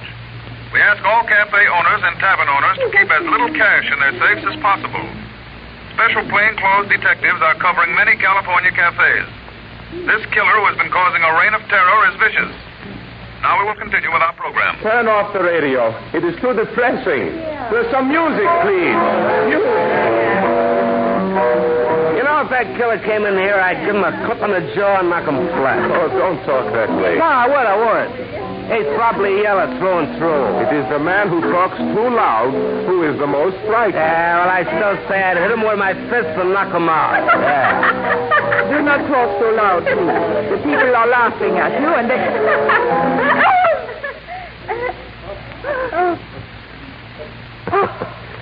An amusing way I have. You think I'm the braggart. No, I'm him. Up in the cash register. Don't shoot. No, don't. I will give you all the money we have. Open it. Yes. Yes, I will open it. I've been watching this place. You have extra money in here. You would take that money from us so hard, my husband and me work. Don't get him angry, Mama. Let him take all the money and go away. No. We worked for it too hard. Don't make a move, anybody. You shot my wife. My wife. It's not me. Don't I'll shoot anyone else who tries to stop me.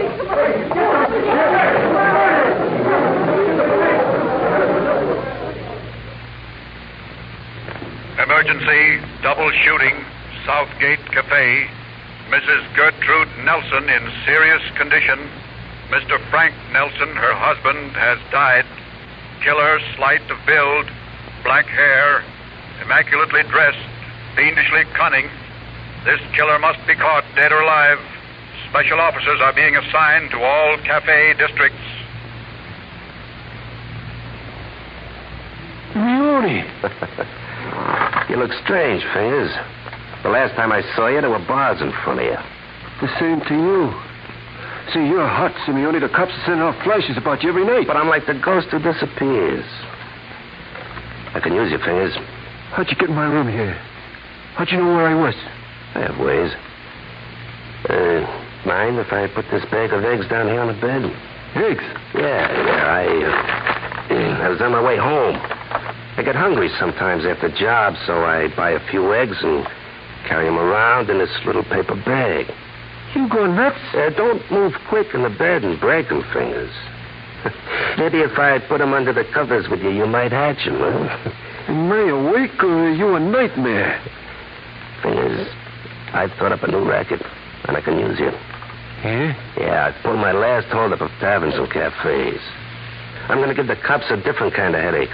Look, all over Los Angeles, they have check cashing stations. Yeah, they got banks, too. So what? At all the big industrial plants, they got checkbooks. So? So these big corporations make checks out to the employees. The employees go to any one of a couple of hundred cash windows and cash their checks. Go on.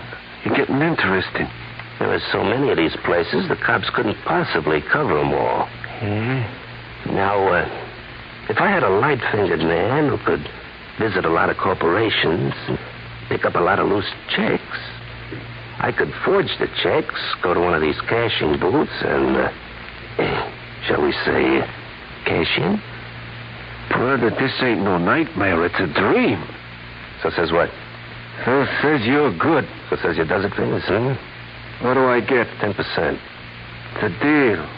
Good for a couple of grand a week. Oh, careful. I hope I didn't break those eggs in your little paper bag. Look inside and see.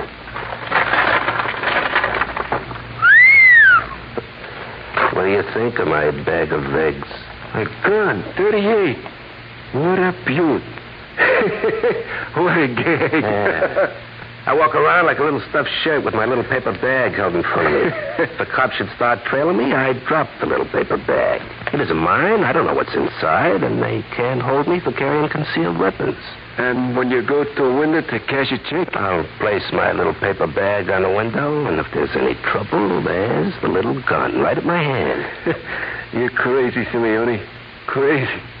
Crazy like a fox. I have a hunch, Fingers, this little check cashing racket's going to have the cops a-popping.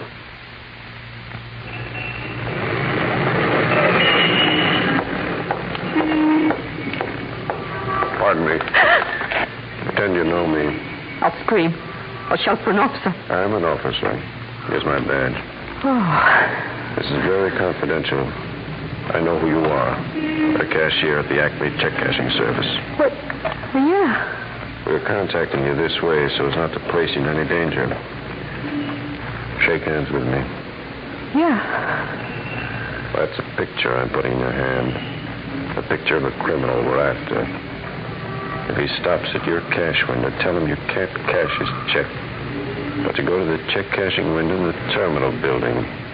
You understand? Yes, sir. That's all you need to know. We didn't want to contact you at your home. Thank you, that's all.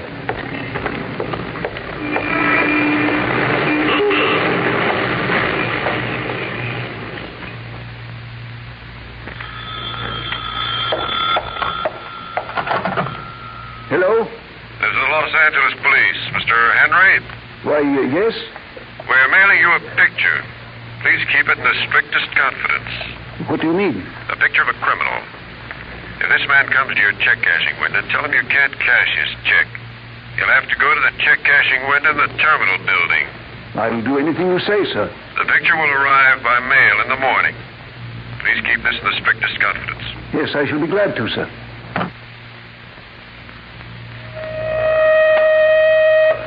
Headquarters. Captain, this is Inspector Harwood. Yes, Inspector. There are scores of check cashing windows in Los Angeles. Now, between the district attorney's office and our own department, we've contacted almost every clerk. If this black-haired killer goes to one of these windows to cash any more of those bogus checks, I think there's going to be fireworks. Good work, Inspector. We've laid enough traps, but he's avoided every one. We've got to get him before he murders any more people. And if we can, take him alive. Well, I'm going to cover the terminal building myself, sir. And if he's sent there... Yes, what's your plan? The way the terminal building is built, I'll have to be 100 feet away from the booth. But I've had my shoes rubbers, soled, and heeled. I think I can make a run and hit him with a flying tackle. He's quick as a cat with a gun. He's going to have to be this time, sir, because I want to keep on living, too.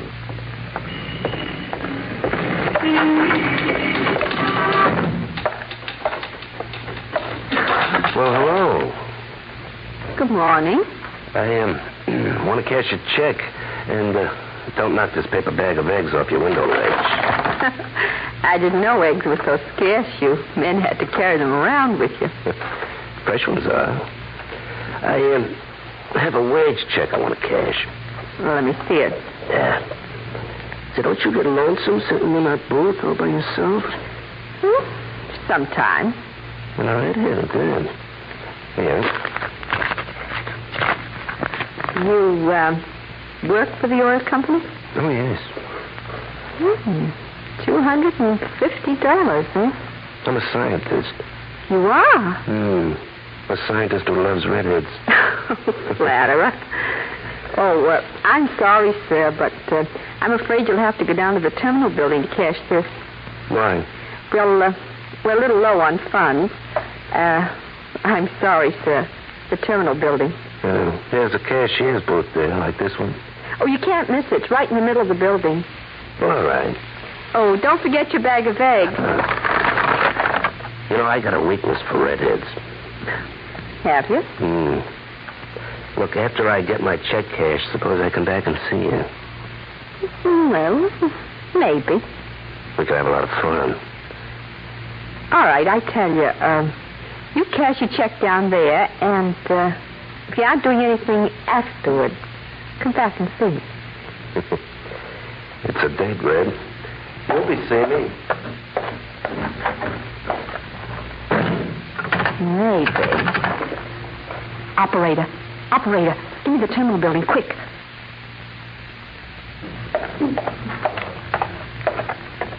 Is this the terminal check cashing window? Yes. I've got a check on that cash. Certainly. I'll just put this bag of eggs up on the shelf here.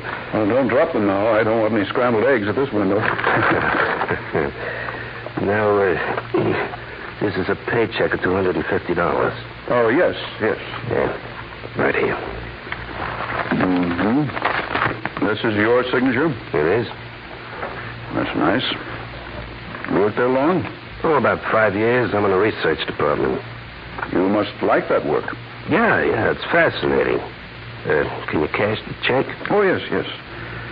Let me see now. I've got to get my money out. What identification do you have? Well, I have my cards, and I can show you some of my papers. Oh, good work, Inspector. He's our cold, Captain. What a football tackle. He's a slippery article, Inspector. He had his gun in his bag. I'll get these cuffs on him. Inspector, you've tackled the cruelest killer on the West Coast, and he still doesn't know what struck him. He will, though, by the time the courts get through with him. That's why I wanted him alive, so they could give him what he's got coming to him. What hit me? The law, Simeone. The law.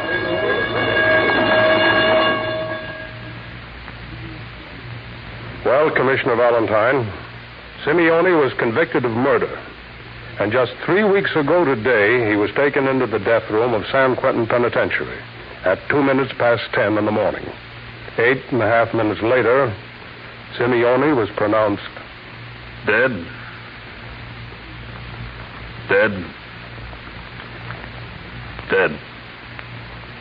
Thank you, Mr. Hauser, for telling us the facts in tonight's case. Clever as Simeone was, he wasn't clever enough to beat the combined forces of the law. On KRLD, you're reliving the exciting days of early radio. Tonight's broadcast of Gangbusters will continue following this brief pause. Folks, we brag about the 22 different kinds of pizza at Shotgun Sam's Pizza Palace, but maybe you've got a topping you think is better. If you do, for corn's sakes, get into Shotgun Sam's Pizza Topping Contest. Your own special recipe could be worth $300 cash. Stop by any Shotgun Sam's Pizza Palace and pick up an official entry blank for Shotgun Sam's Pizza Topping Contest. Your Dallas Palaces are located at 3249 West Northwest Highway and 7530 East Grand. Tonight's Gangbusters case was dramatized by Stanley Niss and directed by Leonard L. Bass, with Mandel Kramer and Fran Lafferty in leading roles. Roger Foster speaking. Gangbusters is a Phillips H. Lord production.